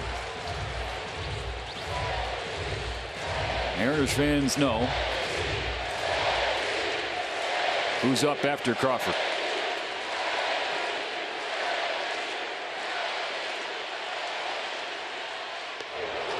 Big swing, big miss. It's 1-1. Well, that's the biggest thing JP knows, because Julio Rodriguez is on deck. He sees a whole lot of strikes pitchers will attack him, usually with fastballs too, and he was sitting on that one, just had a good one up in the zone to get the miss.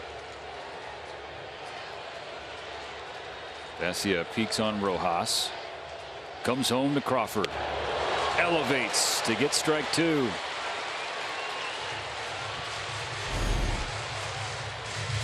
want to swing at high fastballs, I'll keep riding this one upstairs.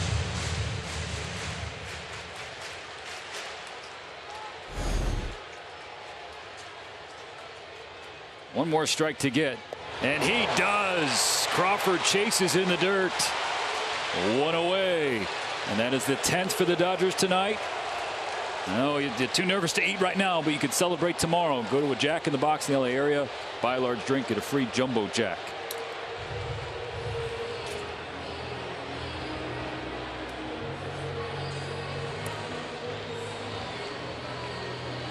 Ryan Brasier warm enough that Dave Robertson is going to call on the righty to face Julio Rodriguez. Game on the line when we come back. Top of the 12th, so the D-backs can walk it off at the bottom of the order. 8, 9, and 1. That means Corbin Carroll will be due up third. The runner starting on second base. Dodgers need a D-backs loss or a victory here. There's no score. Ryan Brasier wants to keep it that way. He inherits first and second with 1 out and a date with Julio Rodriguez, who is 1 for 3 with a home run against Brasier in his career. First pitch slashed foul.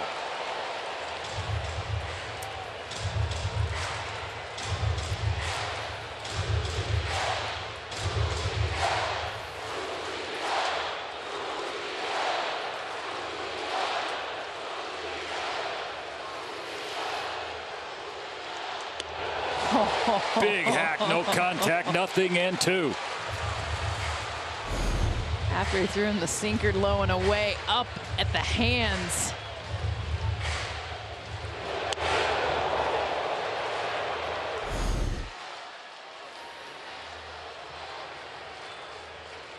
Brasier settles and fires. Back into the seats. Actually impressive that Julio makes contact with this pitch. I mean, look at where it's at. All right, so you see where they're trying to feed him. Don't let him get extended. That slider's in his back pocket. Fastball off the plate. 1 and 2.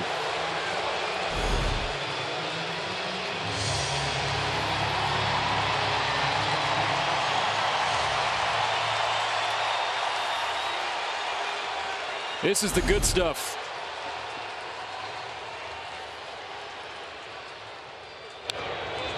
.98 fouled away.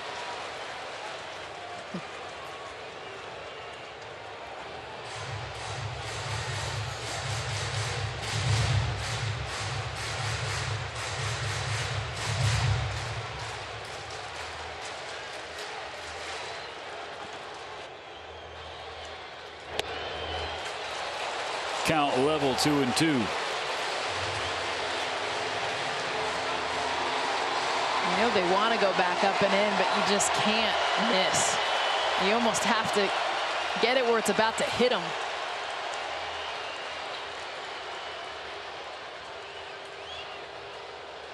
Time was called. Brasier didn't see Muncy's hands up in the air.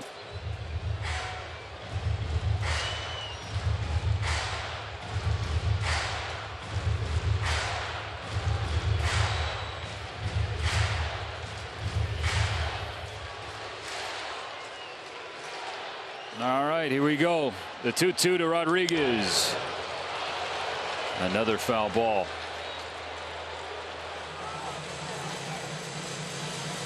So we've seen the 4 foul balls, but one was 98, literally at his hands. That last one off the plate, low and away.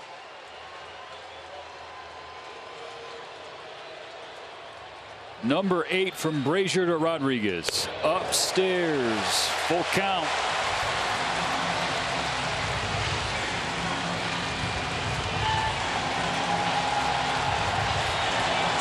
like the game right here, Steven.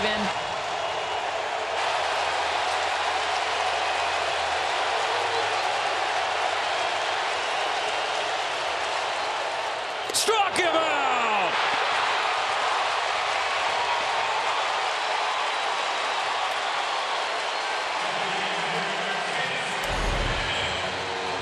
Just perfect execution. After getting so many foul balls, hard to find the hole with Julio, especially in a bat like this. Look at that swing. Came out of his shoes, 97, up and away. He knows it. 2 out now. Teoscar Hernandez. Brazier feeds him, strike 1.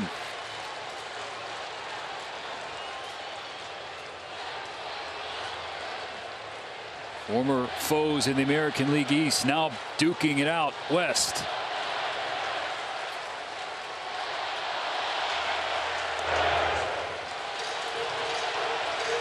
Hernandez 1 for 8 with a double and 5 strikeouts facing Brazier.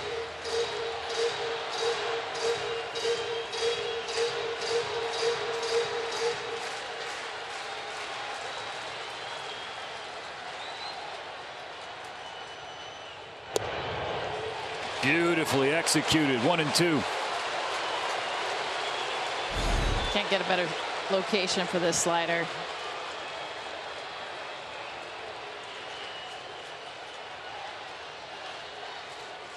One more strike to get. That's 3! Ryan Brazier again. The first 2 reach in the 8th. Vesia and Brazier then strike out the next 3 in succession.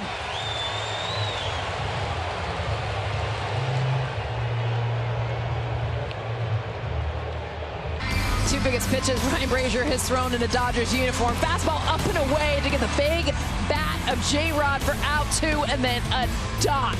Low and away, fastball execution. The biggest hitters in this Mariners lineup, and what felt like the game, Brazier coming up huge.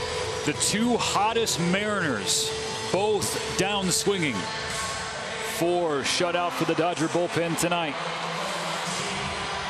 Now in the 9th inning, they will face the leader of Los Bomberos, Andres Munoz.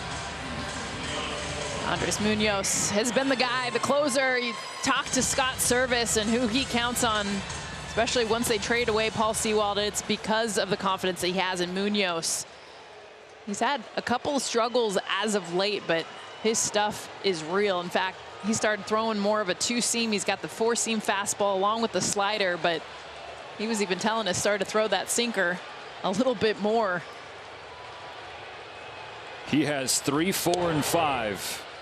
100 low to Will Smith, followed by Max Muncy and JD Martinez. No runs either side just yet.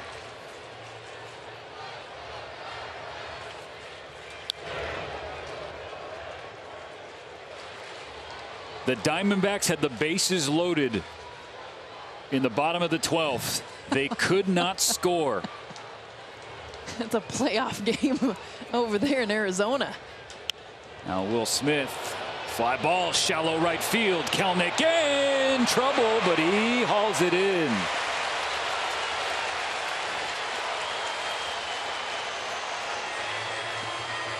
He's got to talk. Dylan Moore's like, dude, I'm going to keep running out there. You got to let me know you're coming in. And Kelenic doesn't say anything. That's a scary play. You just heard him late with the decibel level so loud here at T-Mobile Park. First out.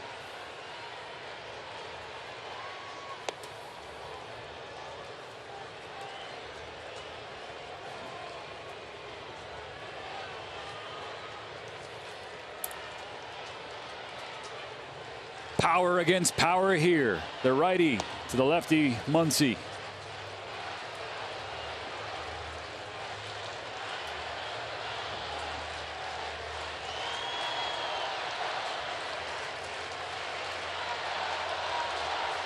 Munoz to Muncy. Outside corner for the first strike.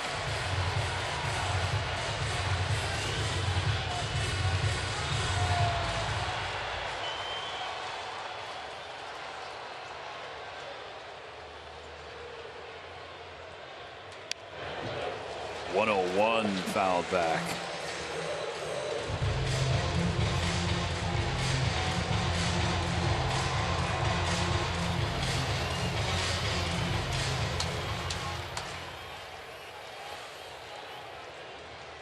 On the 2-2 pitch, Muncy swings, puts it in the seats. It's crazy with Munoz is he's got the four-seam fastball that he hits 100 on. He's got the slider that he's known for. Just the fact that the last few weeks he's thrown in this two-seam. Another 2-2. Swing and a miss below the zone. 2 out in the ninth. Adds another pitch to that mix. But see the slider here. Kind of manipulate that pitch. Throws it backdoor horizontally or there, just straight down. Base is empty. 2 down. JD Martinez, who has reverse splits. Got a piece of the first one, and then Raleigh wore it. JD has 26 home runs, 21 off righties.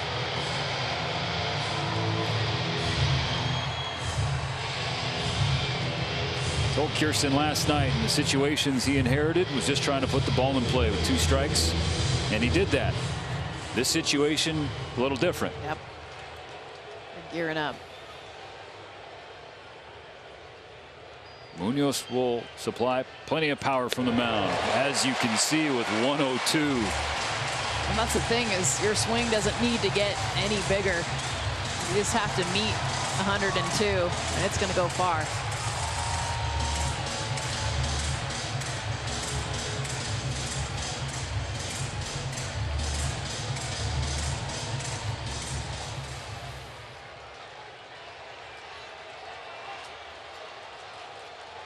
On 0-2.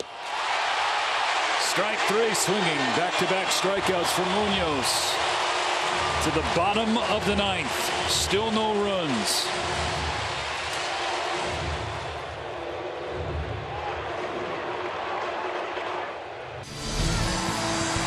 After the game, Access Sportsnet Dodgers. And if the Dodgers win the National League West, we will have all the images you could possibly hope for from Seattle. All the celebrations, clubhouse interviews, you name it.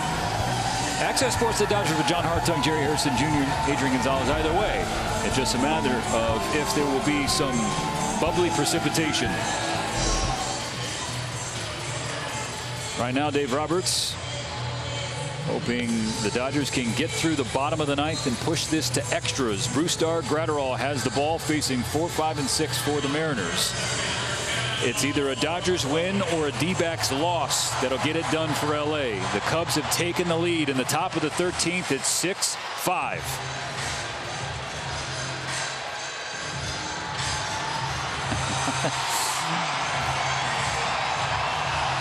Can't really script it any better than this.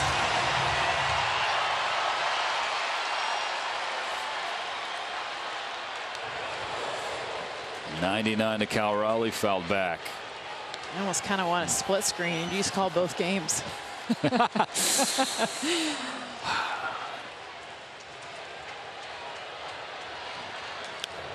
Quickly 0-2.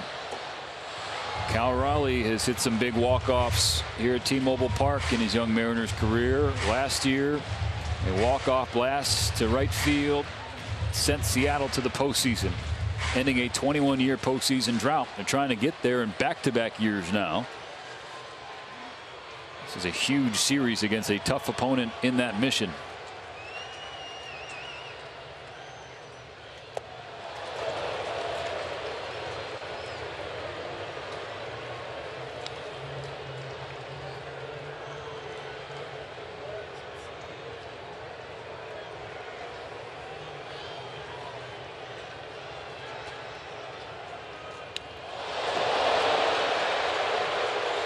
Inside with 100. Fans don't like it.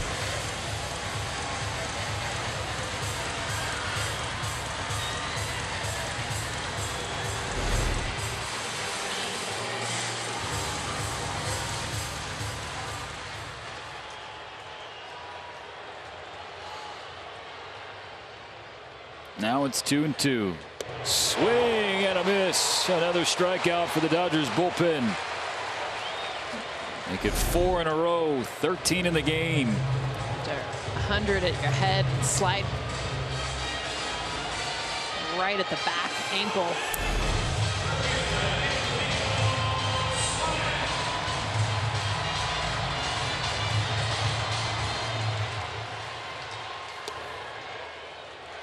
Ball 1 to Eugenio Suarez. Fellow countryman with the game on the line.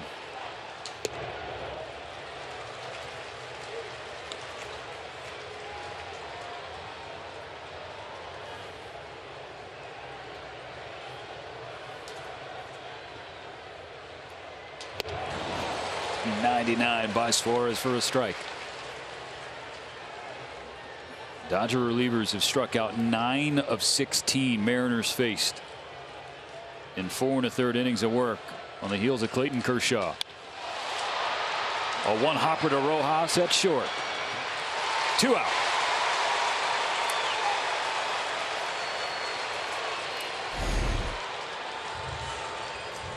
Like a catcher getting around that one.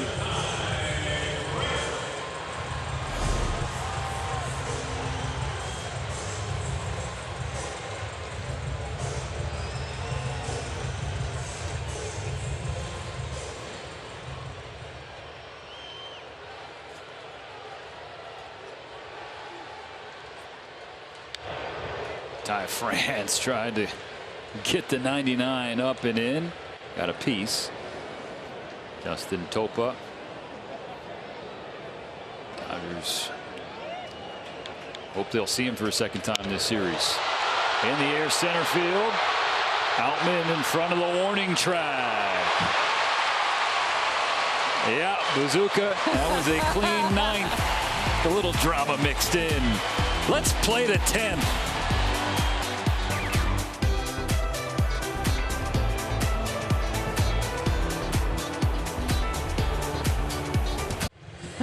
All zeros through 9. 0-5-0 for the Dodgers. 0-5-0 for the Mariners. And now 2 teams who are not great in extras will play the extras, as the D-backs and Cubs are. Still in the top of the 13th. The Cubs have broken the tie at 6-5. The Dodgers need a win here in Seattle or a loss in Arizona to win the division for a 10th time in 11 years. Justin Topa on the mound now for the Mariners. Saw him last night. You look at the numbers, the season he's had. Probably been the guy that Service, outside of Munoz, leans on the most, especially in big spots like this. Slider, cutter, hasn't given up a whole lot of runs, especially as of late. In extras, runner on second. JD Martinez spot in the lineup. Amed Rosario will pinch run, so the fastest guy at the disposal for Dave Roberts.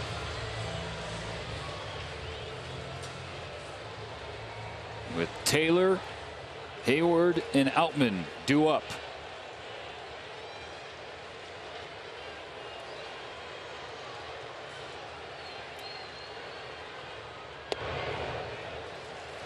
Strike 1.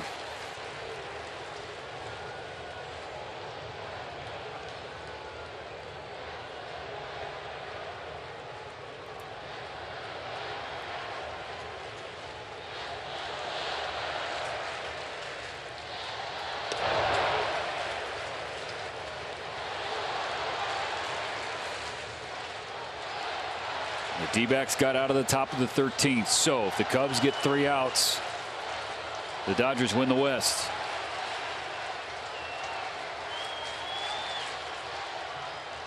Topa's 1-1 to Taylor. Bounce softly left side. Suarez does not have a play.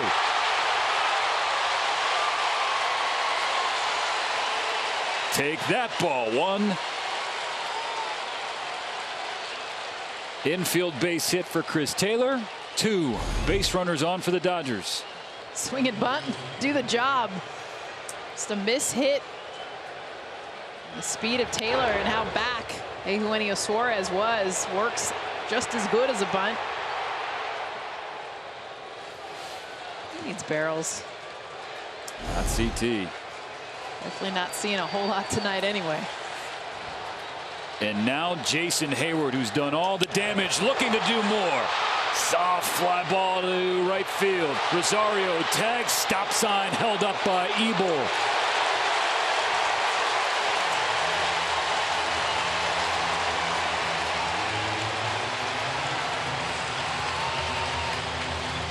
Finally, the Mariners retire Jason Heyward tonight. Felt like off the bat, too, that was even going to find a gap. Just hits a wall out in right field, and because of the arm of Kelenic, might have been deep enough for most right fielders. Dino Ebel giving the stop sign to Rosario.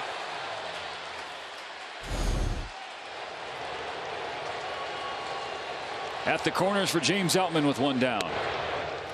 And as his first season in the big leagues winds down, the regular season anyway, you think back to one of its highlights early in the year. Tie game late Wrigley Field in the 9th inning. It was this man who won the game for the Dodgers. Tough strike call against him. It's 1-1.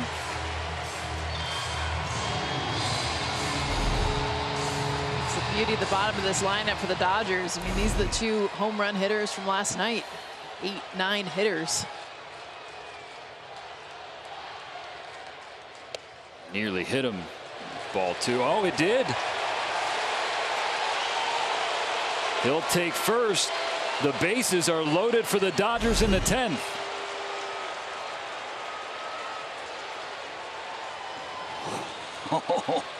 They want headsets. The Mariners are challenging. That look doesn't look like it got him. Ty France like, I know a thing or two about the call on the field is hit by pitch. Seattle is challenging. And it was France last night. It was not the best effort to get out of the way, but hey. He's like, I know this game. Oh, no. Oh, Nicked. man. Nicked. He got the elbow. Gosh. Again, call was that it hit him. Will the replay center see enough to overturn that? Nicked by pitch.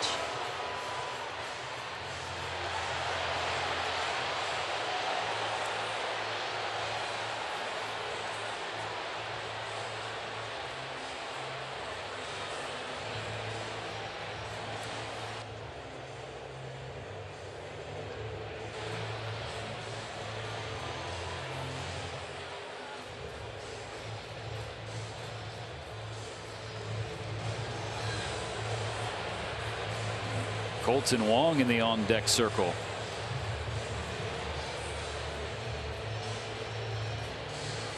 Lengthy look after the Mariners challenge.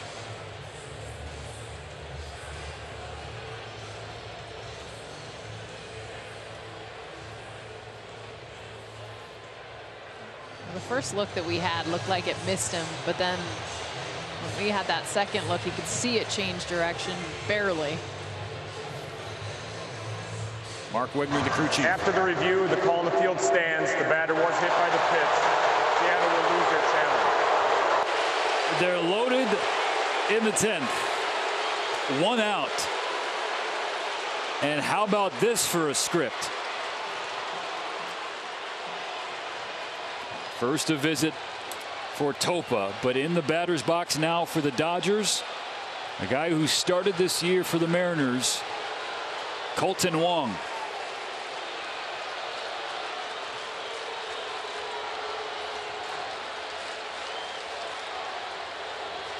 Played 67 games for the Mariners.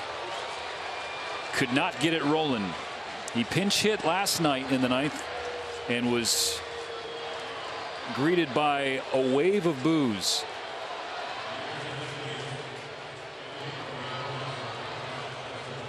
He has had some big swings for the Dodgers, as that graphic illustrates.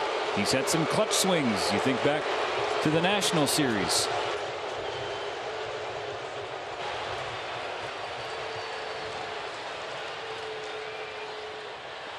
Bases loaded. Top 10. First pitch swinging. Strike 1. cutter away.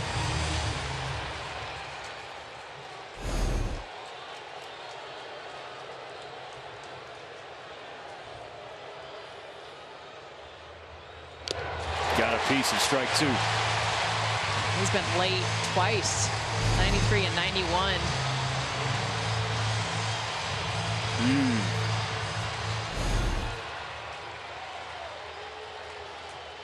Go ahead run 90 feet away.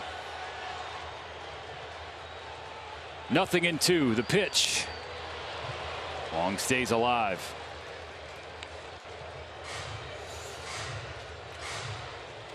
Betts up next.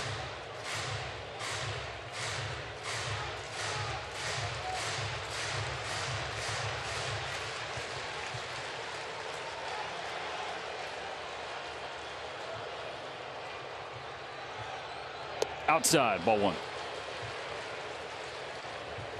The Dodgers 4-6 in extra innings. The Mariners 6 for 13.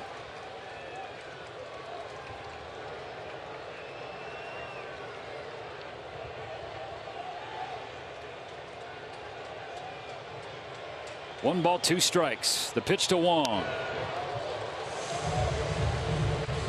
Not going quietly. See him really choking up on the bat. He knew he was late the first 2 pitches, and now just trying to make contact.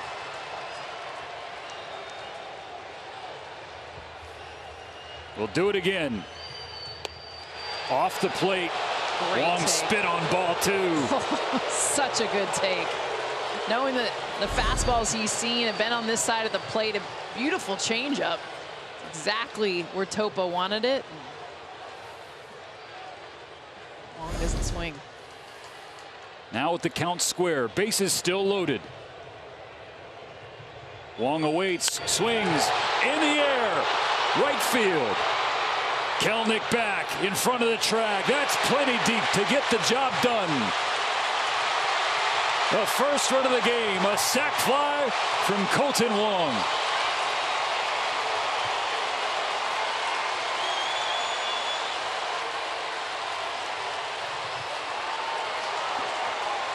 Wouldn't it bat? After those first 2 swings, it looked like it was going to be an easy time for Topa just to ride that cutter. And you saw Wong shorten up his swing. Wow. To be in this place where he played the first half of the season, the majority of this season, greeted by boos and get the first run in. It's 1-0 Dodgers. Can Mookie bring more? Strike 1 at the knees. That will inspire Evan Phillips to get up in the bullpen.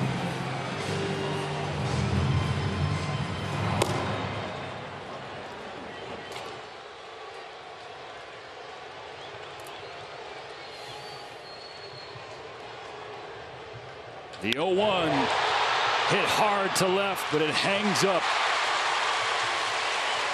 But the Dodgers get what they needed. That's the first run. Bottom of the order due up for the Mariners. Evan Phillips with a chance to pitch the Dodgers to a division title.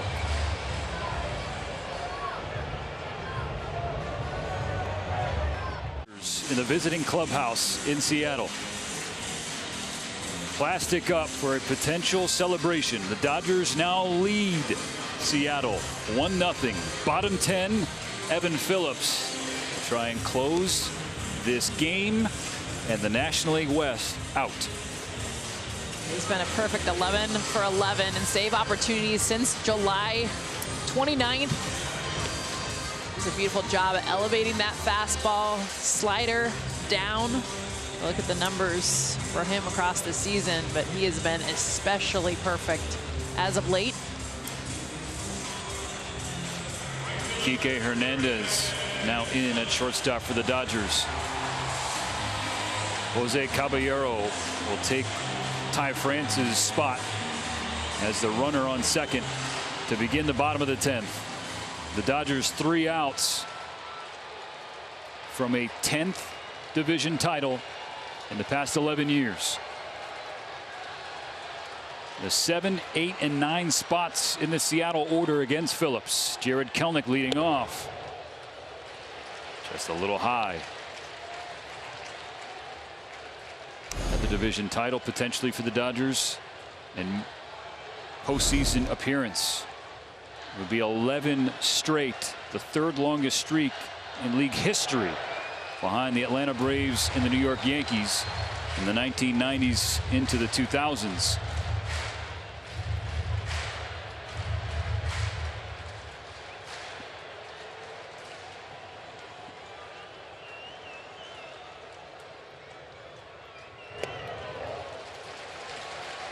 Two balls and a strike on Kelenic.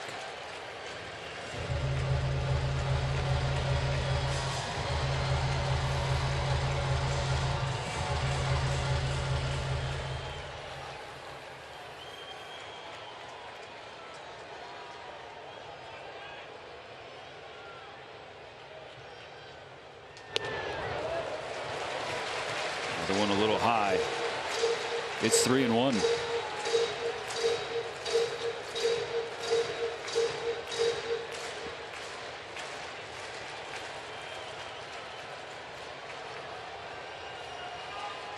Here's that 3-1 pitch.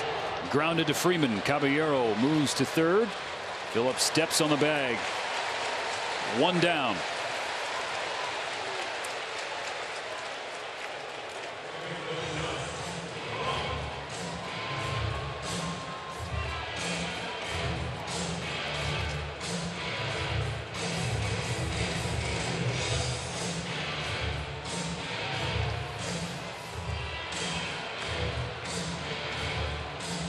Dodgers also watching the D-backs score.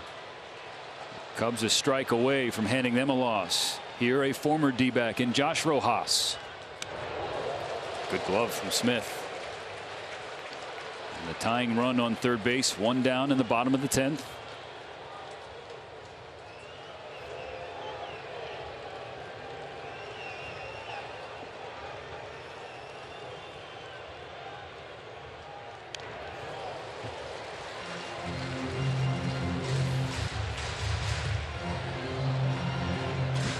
And the D-backs clutch up. Count was 2-2. One strike. Tied again.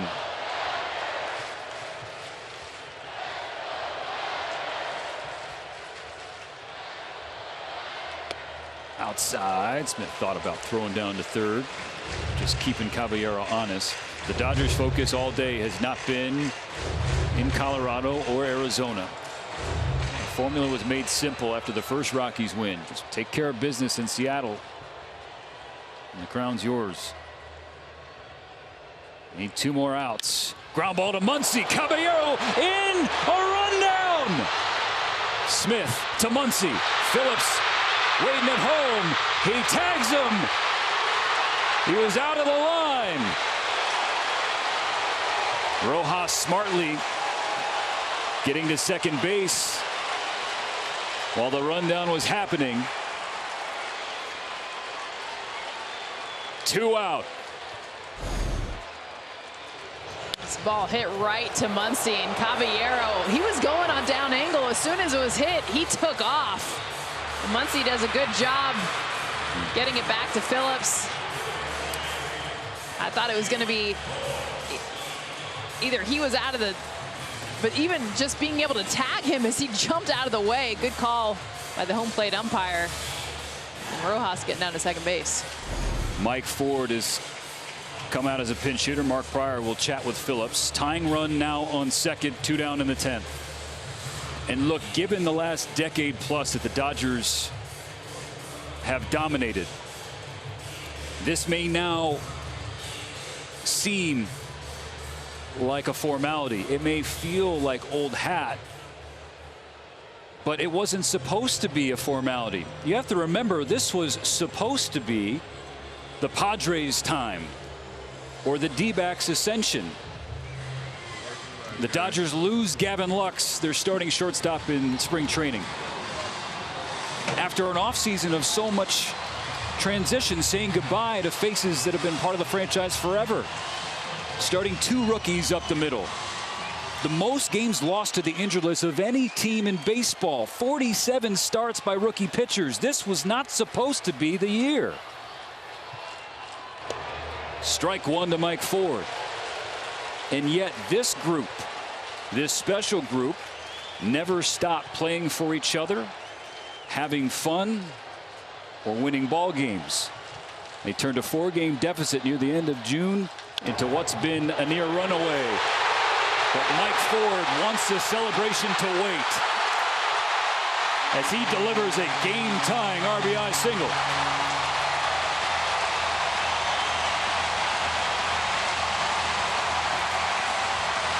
First hit this game for the Mariners with a runner in scoring position. They have struggled, in fact, this entire series. Mike Ford doesn't even hit it super hard, about 95 miles an hour off the bat, but finds its way through the hole. And honestly, because he didn't hit it hard, there wasn't even a play at home.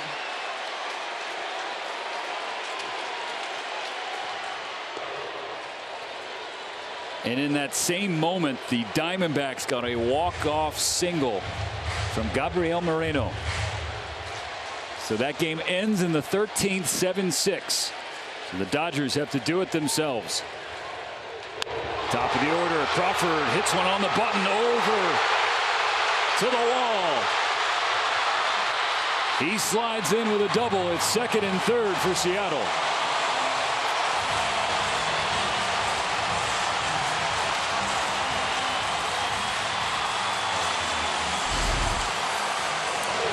J.P. Crawford driving this. They had speed at first base, even with the gun, Jason Hayward, but Mike Ford, not speed, able to come into third, because of course it's going to come down to Julio Rodriguez. They're not going to face him or give him a chance. First base open, intentional walk issue. Oh, man! So look at Rodriguez getting the attention of Teoscar Hernandez. Very smart decision. But you kind of wanted that moment.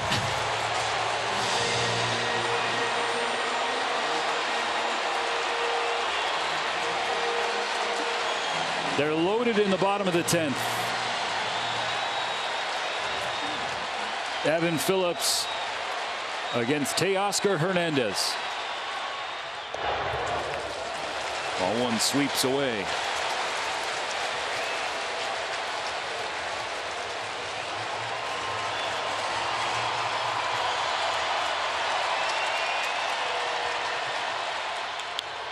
Ground ball up the middle. Betts steps on second base. We'll have another. What a ball game. That man due up when we come back.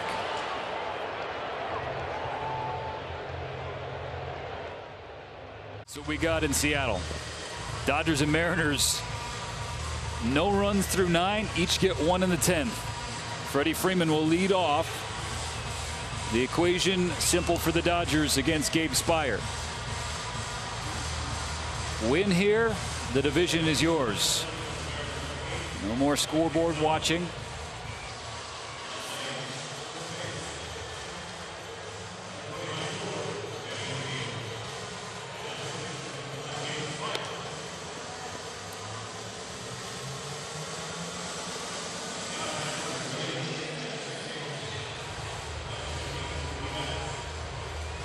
Betts the runner on second base. Some in Seattle wondering why the last inning after Mike Ford tied the game with a single, why not go to the bench for a pinch runner? More speed. And does that runner score on Crawford's double? We will never know. Mike Ford now at first base. Canzone in left. Freddie goes after the first pitch from Speier and misses.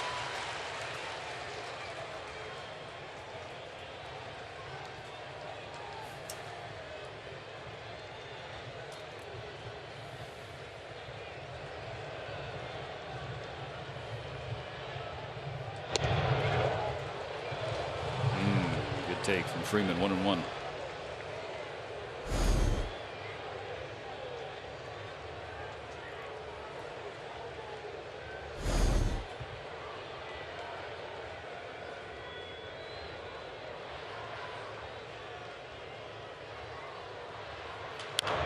Bounce right side. That's foul.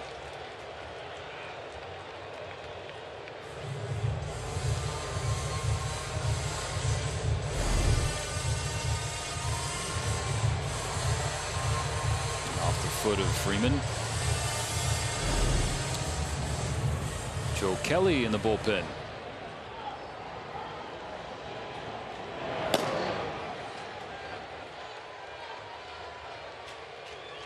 One ball, 2 strikes on Freeman.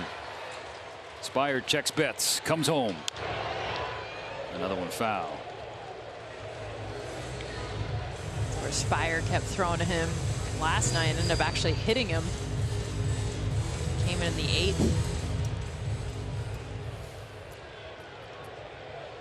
Doesn't want to leave anything out over the plate.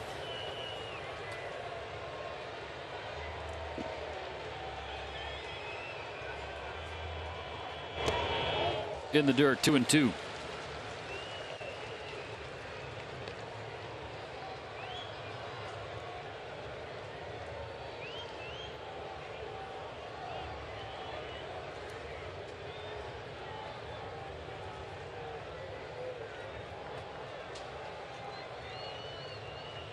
On 2-2, Freddie swings and misses on a fastball above the zone. A strikeout for Spire, first out of the 11th. Really tried to go inside, and this one elevated. Everything else he had seen kind of about thigh high and below.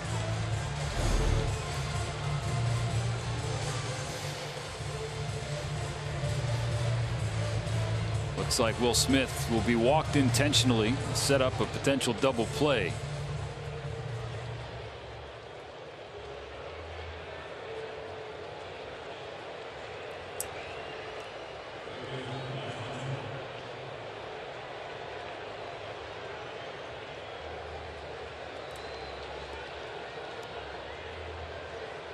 Max 0 for 4 thus far tonight.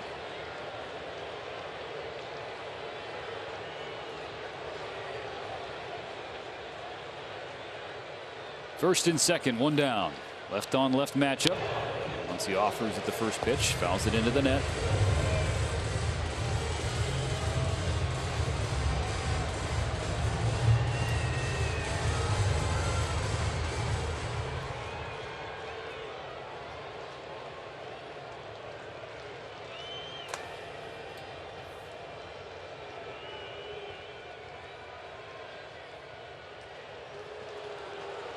Betts has Spire's attention.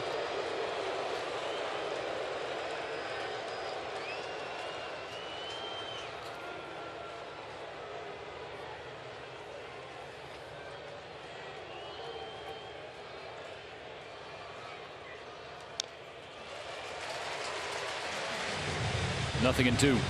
That's a pitch.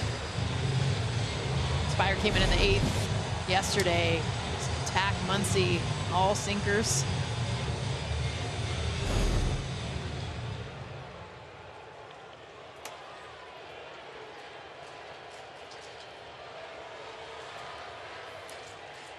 Two on, an 0-2 to Muncy. Poke to center field. That's down for a base hit.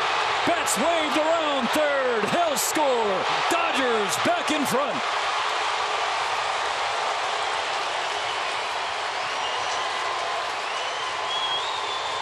Max Muncy with his 100th RBI. I mean, could it be any bigger, too? You look at the count, 2 strikes, 0-2 count. Look at where this pitch is located.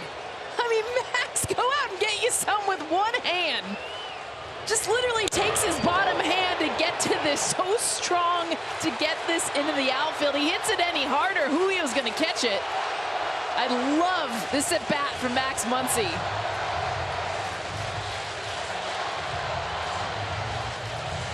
Had the boys all kind of fired up. 2-1 and not done in the 11th. A pitching change for the Mariners. Stick with us.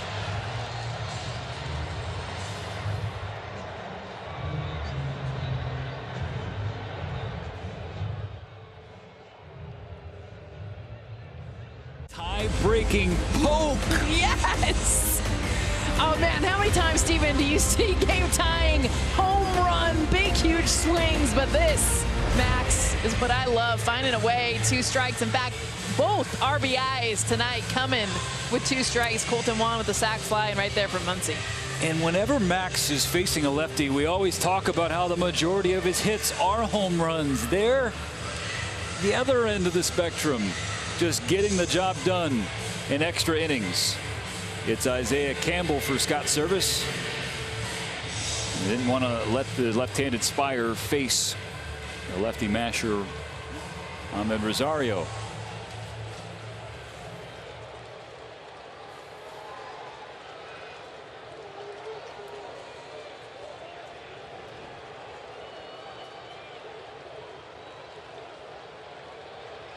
The Dodgers were able to get the insurance they wanted on Friday night. Trying again on Saturday. With the stakes higher. Win this one, you win the West.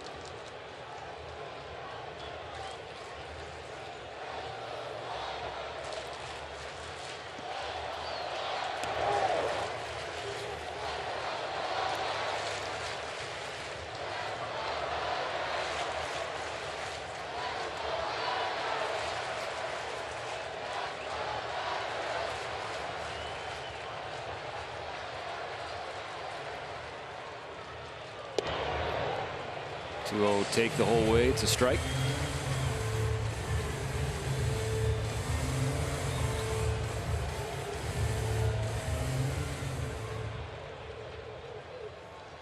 Smith on second, Muncy off first. The pitch to Rosario is down.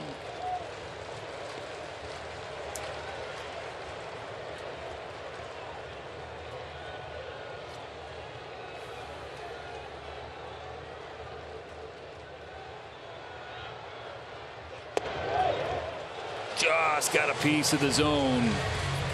Count full.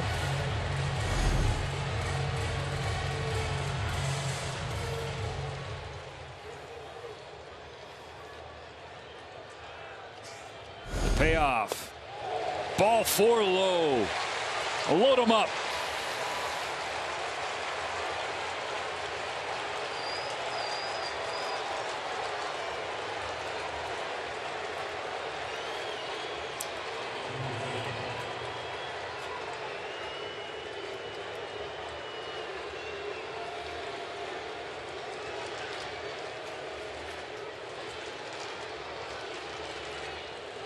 CT3 has 3 on base.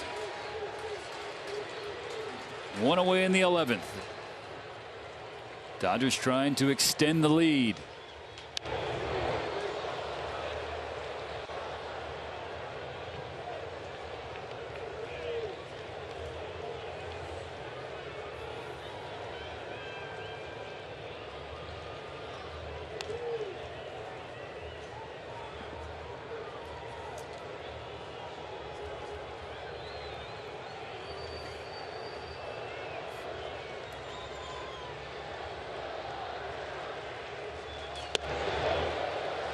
Checks up 1-1.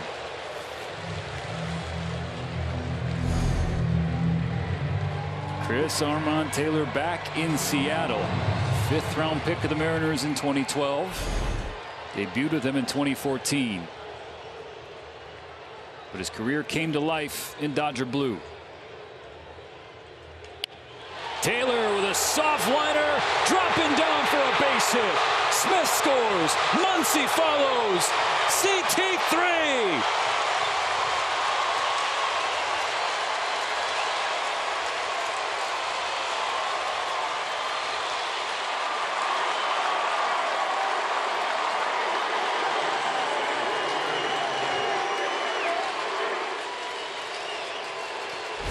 I just love these swings. I mean, you think about this slider, it jams him up, kind of backs him up, gets a little bit more on the hands, but because of that, it's not hit very hard, allows 2 runs easily to come in. Huge at bat from Chris Taylor.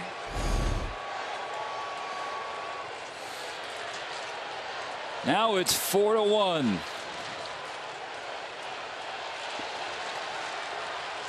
Line keeps moving. Jason Heyward up again.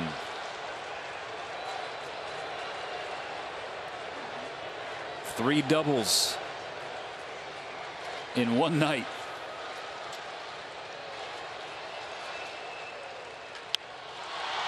Shot the other way, foul.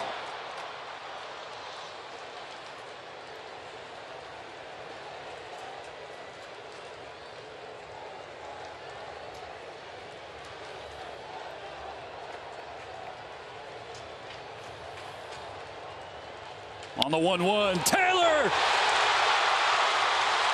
as Heyward follows suit with a base hit to left. Station to station they go.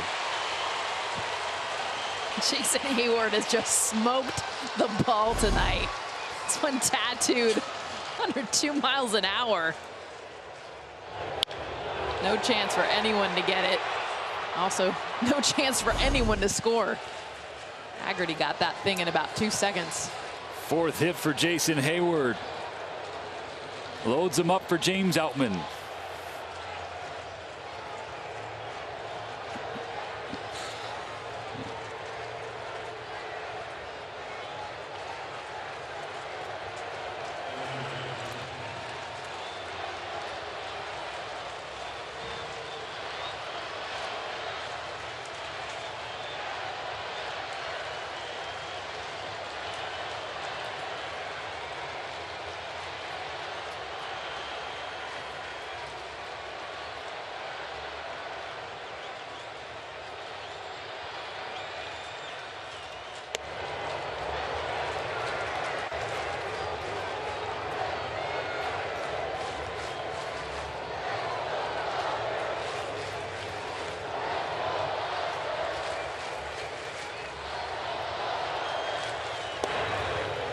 One ball, one strike on Outman.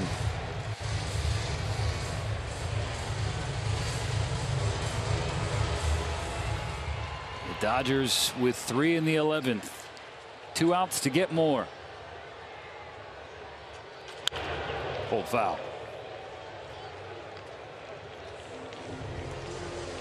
So good to see, too. Such a quiet game offensively from both of these teams. That's why we're here in extras, but now the Dodgers bats similar to last night. Of course, a little bit earlier that they started getting the run scoring, the hit parade going. Sword induced by Campbell. 2 out in the 11th. Slider way down below the zone, gets the chase.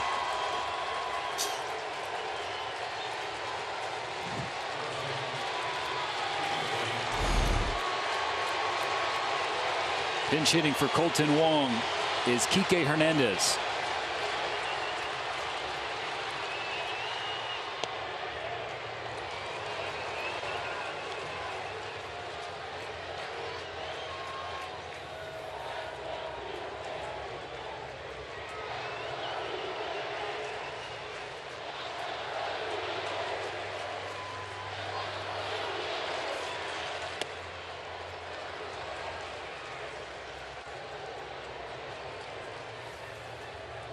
Entire Dodgers side of the stadium behind their dugout hasn't sat down for 2 innings.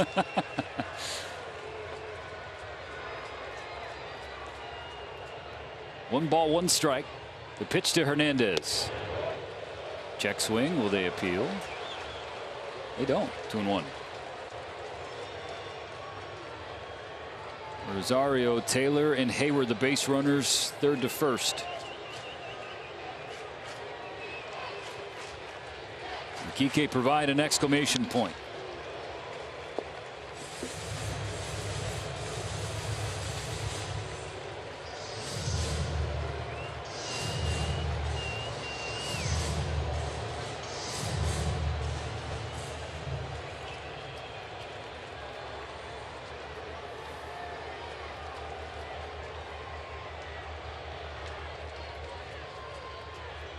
The 2-2. Shot the other way. That gets down. Keep the line moving, Kike. Rosario and Taylor touch home plate. It's 6-1.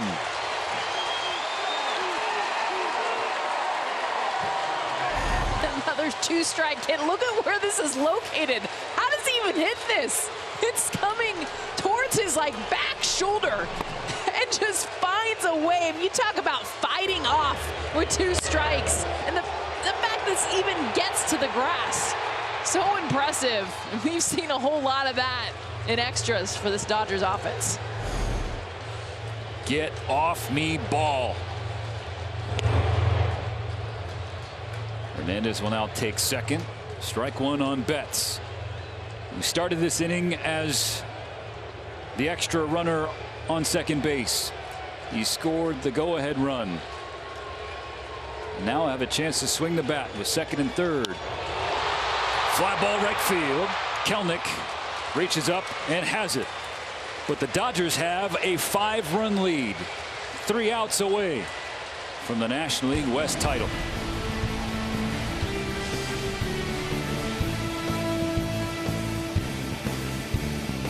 A little more full than we last saw it. Not of people, but of bottles and beverages. The Dodgers need 3 outs in the bottom of the 11th to take the West. Joe Kelly on the bump. 6th pitcher out of the Dodgers bullpen in this game.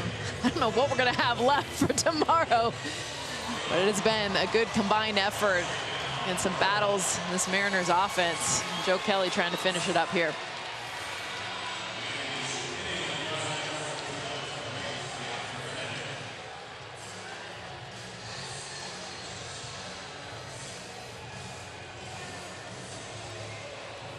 For the Mariners, Teoscar Hernandez on second base. 4, 5, and 6 in the order, starting with Cal Raleigh. PitchCom problems for Will Smith.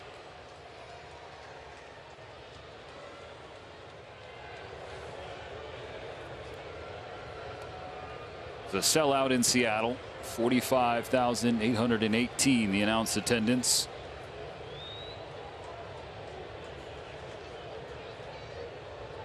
Some of them started clearing out during the top of the 11th when the Dodgers put 5 on the board.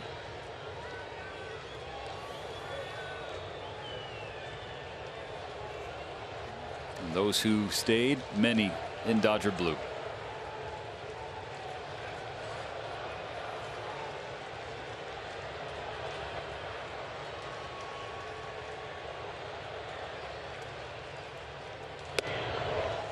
.99 dotted for strike 1.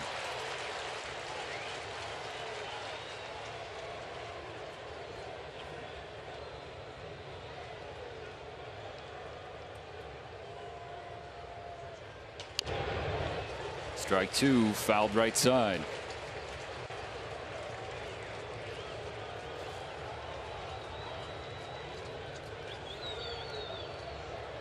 Joe Kelly reacquired at the trade deadline along with Lance Lynn from Chicago,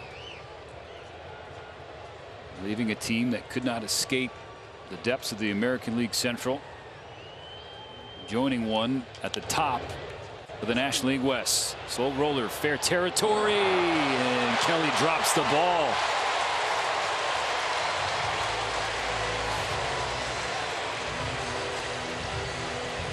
Ball that actually was going to go foul.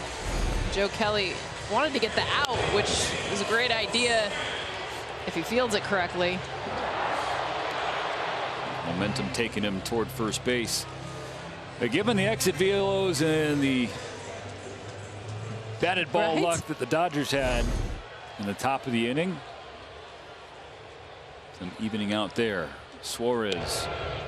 54 exit velo on that last one.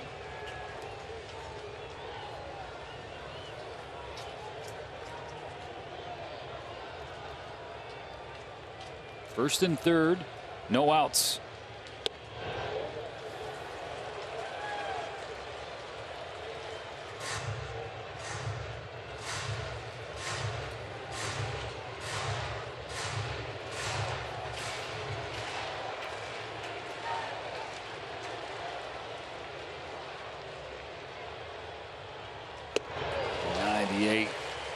by Suarez. 2-1.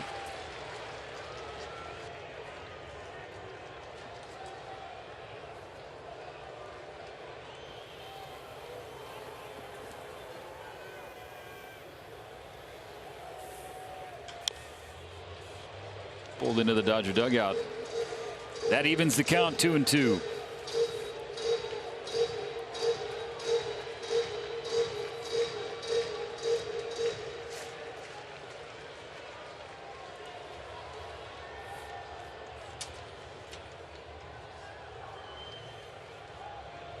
The pitch just outside. Suarez did not chase.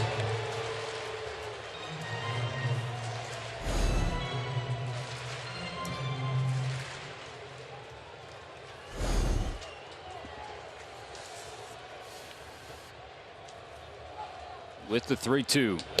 Strike three.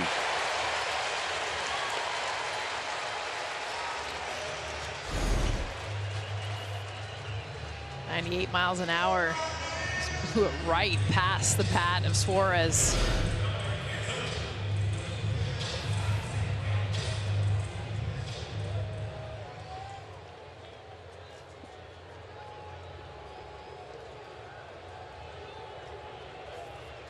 Dominic Canzone. 100 inside corner for a strike.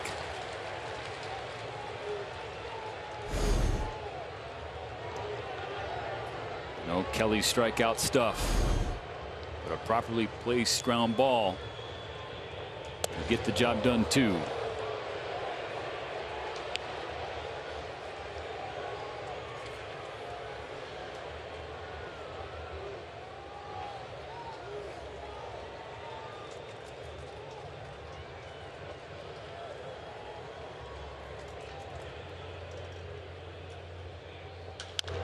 Grounded foul.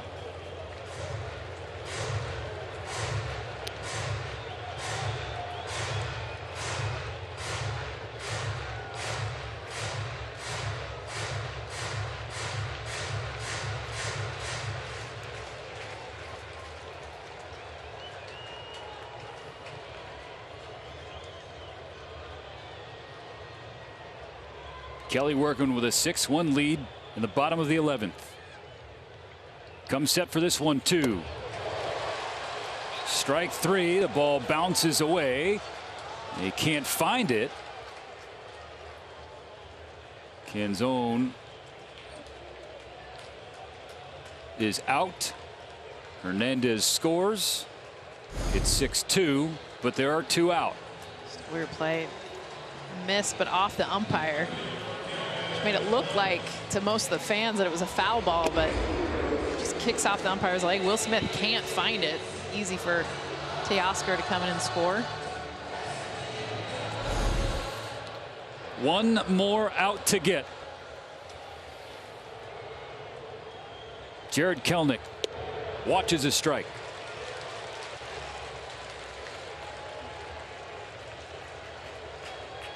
Folks outside Los Angeles, we're talking about the Dodgers in 2023, staring at a year of transition. In a year that experienced so much change, one thing's the same. The NL West still runs through LA. For the 10th time in 11 years, the Dodgers are National League West champions. Talk about a game for them to have to earn this thing. A game that started with Clayton Kershaw on the mound, struggled out the gate, walked the first batter, then figured out a way. Absolutely efficient, handed it off to Emmett Sheehan, and the rest of the bullpen quieted this Mariners offense the entire game. The Dodgers bats figuring it out here in the 11th. Of course, it would go to extras. The celebration can officially begin in Seattle. 11 consecutive postseason bursts. 10-time division winners in that span. Those uniforms are dirty. They're about to get drenched.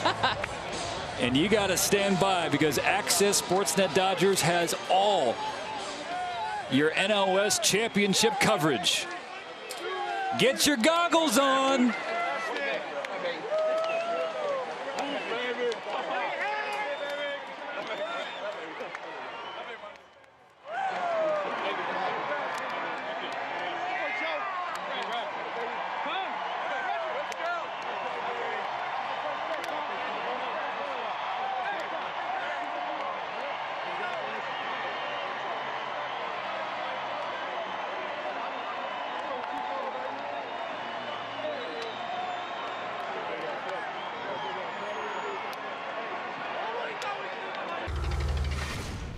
We expected to do this. We were supposed to do this regardless of what people said. And it wasn't like a, silence the doubters type of moment.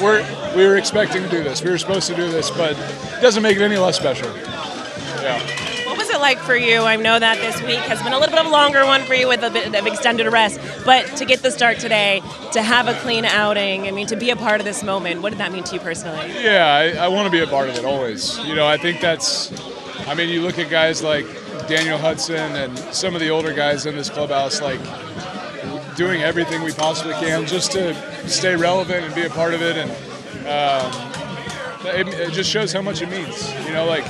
This won't happen again in our lifetime, so we want to do everything we possibly can to be relevant, stay part of it, contribute, and thankful tonight I get to, not as much as I wanted to, obviously with 4 innings, but to be a small part of it, and it's awesome. It's great. There's something too, just we have this dynamic. There are veterans and we have younger guys too. This is their first time experiencing this. What is it like witnessing that from them? Yeah, I got to, in the 9th inning, I got to tell Emmett and Pep and Stoney, some of these guys, that it happens a lot here, but it might not happen again. You just never know. So just enjoy it as best you can. Like, this could be your last time you get to do this, so just enjoy it. It probably won't be, but still, there's guys that go through their whole careers and never get a chance to do this. So it's not lost on me, 15 years in, to get to celebrate with a group of guys that work so hard to do something. And this is a special group. I really enjoyed my time with this group, and hopefully it's not the last time for us either. I know that Dave said earlier that this is one celebration. The hope is for 3 more this year. Does this set a little fire inside of you? When you get these moments, does it make you want them so much more? You chase it every day. That's why you play the game. That's why I play the game, is you chase for these moments. So this is obviously a big goal of ours to win, but we got bigger things in mind, and we know that. But tonight, we're going to celebrate. We're going to enjoy it. I don't know what it's going to look like tomorrow, but tonight, we're going to get it, and then we'll be ready for October. All right. Thanks, Chris. Thank you. This never gets old. Super special, especially with this group of guys. We love each other so much, and it's showing. And we got a couple more of these to go. We talk about how this group is so special, and I know how much you all love each other. But what is it about this team when you can play? There it is. Wipe your eyes, but that's that love I'm talking about. No. Why is this team so special on and off the field? I don't know. It's tough to say. Obviously, just pure love. I think we genuinely want what's best for each other. Get so many different personalities to come in here, and everybody just wants to win. It's fun coming to work every day. What you saw from all of these guys, and JD is back. But you know what, JD? I'm going to get your reaction from this as well. That's enough, though. We can't even get through the interview. But you know what happened? It's been a minute since you two have been able to do this moment together. So what is that like? That's amazing. Seeing him each and every day, he's just like a big brother to me. And, it's just special. Every day I see him 12 times a day, and I act like I haven't seen him all day, and so he does the same, and we do that with everybody, and I think that's why we're so good. Max, this group you guys are so special and always have so much fun, but take me through, from your mindset, what makes this group just one of a kind? I don't know. It's different than what we've had in the past, and it's a very special group. We've had a lot of fun all year. Obviously, as you can tell right now, it's a fun clubhouse. We've been having just a ton of fun. we lost some big pieces in the offseason, but we brought in some new guys, and they've meshed in perfectly. And honestly, it's because of those guys, the clubhouse that we have. And, we bring in Jay Hay and Peralta and Miggy, and those guys took over the clubhouse right in spring training. This win tonight, I mean, we've got beer coming from every direction, but look. Oh, yes. With this win tonight, how is this a perfect example of when this team comes together and how they play for each other? There's no quit in this team. And, once again, I kind of credit that to, eyes are burning. I kind of credit that to the guys we brought in. It's, for a lot of us that have been over here, we're so used to winning and we're so used to doing things our way, we get kind of stale sometimes. And so we bring in, a guy like David Peralta, a guy like Miggy Rojas. They've been on some losing teams in the past. They know how to play from behind, and they've kept our spirits up when we got down. And, we've been doing that all year.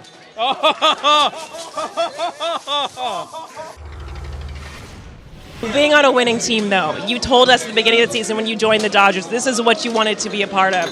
So as you reflect on what this year has looked like, has it been everything and more so far? I'm in this point of my career where I don't want to play for me anymore. I don't want to accomplish anything on my own. My own goals are kind of putting on the side. I just want to win. And this group kind of welcomed me, and I just say thank you to Andrew Freeman to bring me on board, to count on me and actually gave me the opportunity when Luxy went down. I know Luxy's at home and he's going to be watching this. We miss you, brother, but I'm here to do whatever they ask me to do. And I feel like that's what's important about this club. Like everybody stepping up. Doc said it. There's no selfish here. We're gonna play for each other and we're gonna do whatever it's asked for us. So thank you again for the opportunity to the Dodgers, and being in a winning team is so much fun. Brandon, I mean, National League West champions again, but this team, everyone talks about how this group is so special. When you were working with Andrew, putting this group of guys together, is this what you expected? Yeah, I mean, it's certainly what we hoped. That was the goal the whole time. This is the first step towards, our ultimate goal of winning a World Series, but no question, this is a special group that pulls for each other night in and night out, and it really is a joy to be around these guys every single day. You think about just this win today, because to me it really exemplifies everything you just said. To have a rookie like Emmett Sheehan step in behind Clayton Kershaw, to have veterans come off the bench. When you can create situations like that, is that something that just goes to the game planning and how you guys really are always one step ahead here? I think it's just this group and how they're always prepared. And for any moment, they're doing their homework and ready to step up and take the moment. And everybody understands that if they do their part or have the bigger team goal in mind, that we're going to be good in the end.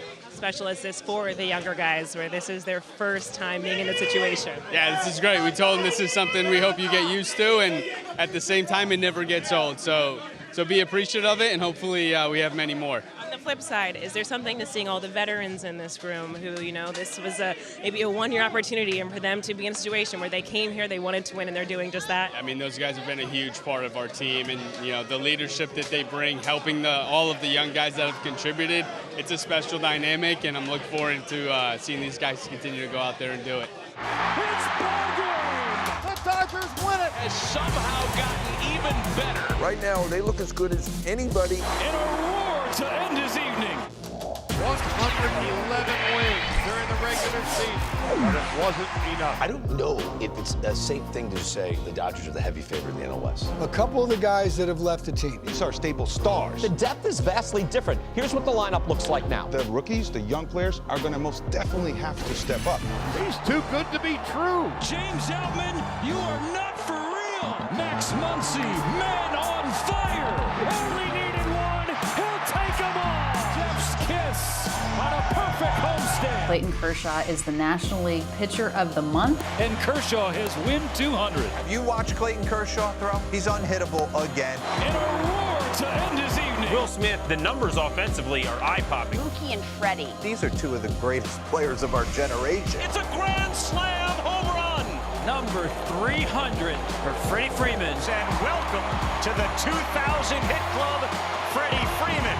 has turned into one of the greatest hitters of all time. The Los Angeles Dodgers are having injury problems of their own. Dustin May, more than likely done for the season. And then Clayton Kershaw, now he's headed for the IL. We're rolling out 3 rookies, and they're covering it. Right now, they look as good as anybody. The efficiency's gone up, the swing and miss is going up. There's so much life on the fastball. I would describe it as the best Masters program in baseball. It is remarkable to see what the Dodgers do, and they're doing it yet again. The Dodgers win it. The Dodgers win it. Today, Austin Barnes goes deep. Austin Barnes! Dodgers lead. Down he goes. Swung on and missed, strike 3. The Dodgers have won 11 straight. He literally makes the rest of your team better. And a great month of August has somehow gotten even better. Mookie is a monster. As his MVP campaign continues. Hey, Ronald, anything you can do, I can do better. We are witnessing the hottest hitter baseball has seen in 20 years. Freddie Freeman legs out a record-breaking double. He's going to hit 60 doubles. We haven't seen that in how many years? And the Dodgers now are closing in on the title. In a year that experienced so much change, one thing's the same. The NL West still runs through LA. The Dodgers' decade of dominance continues.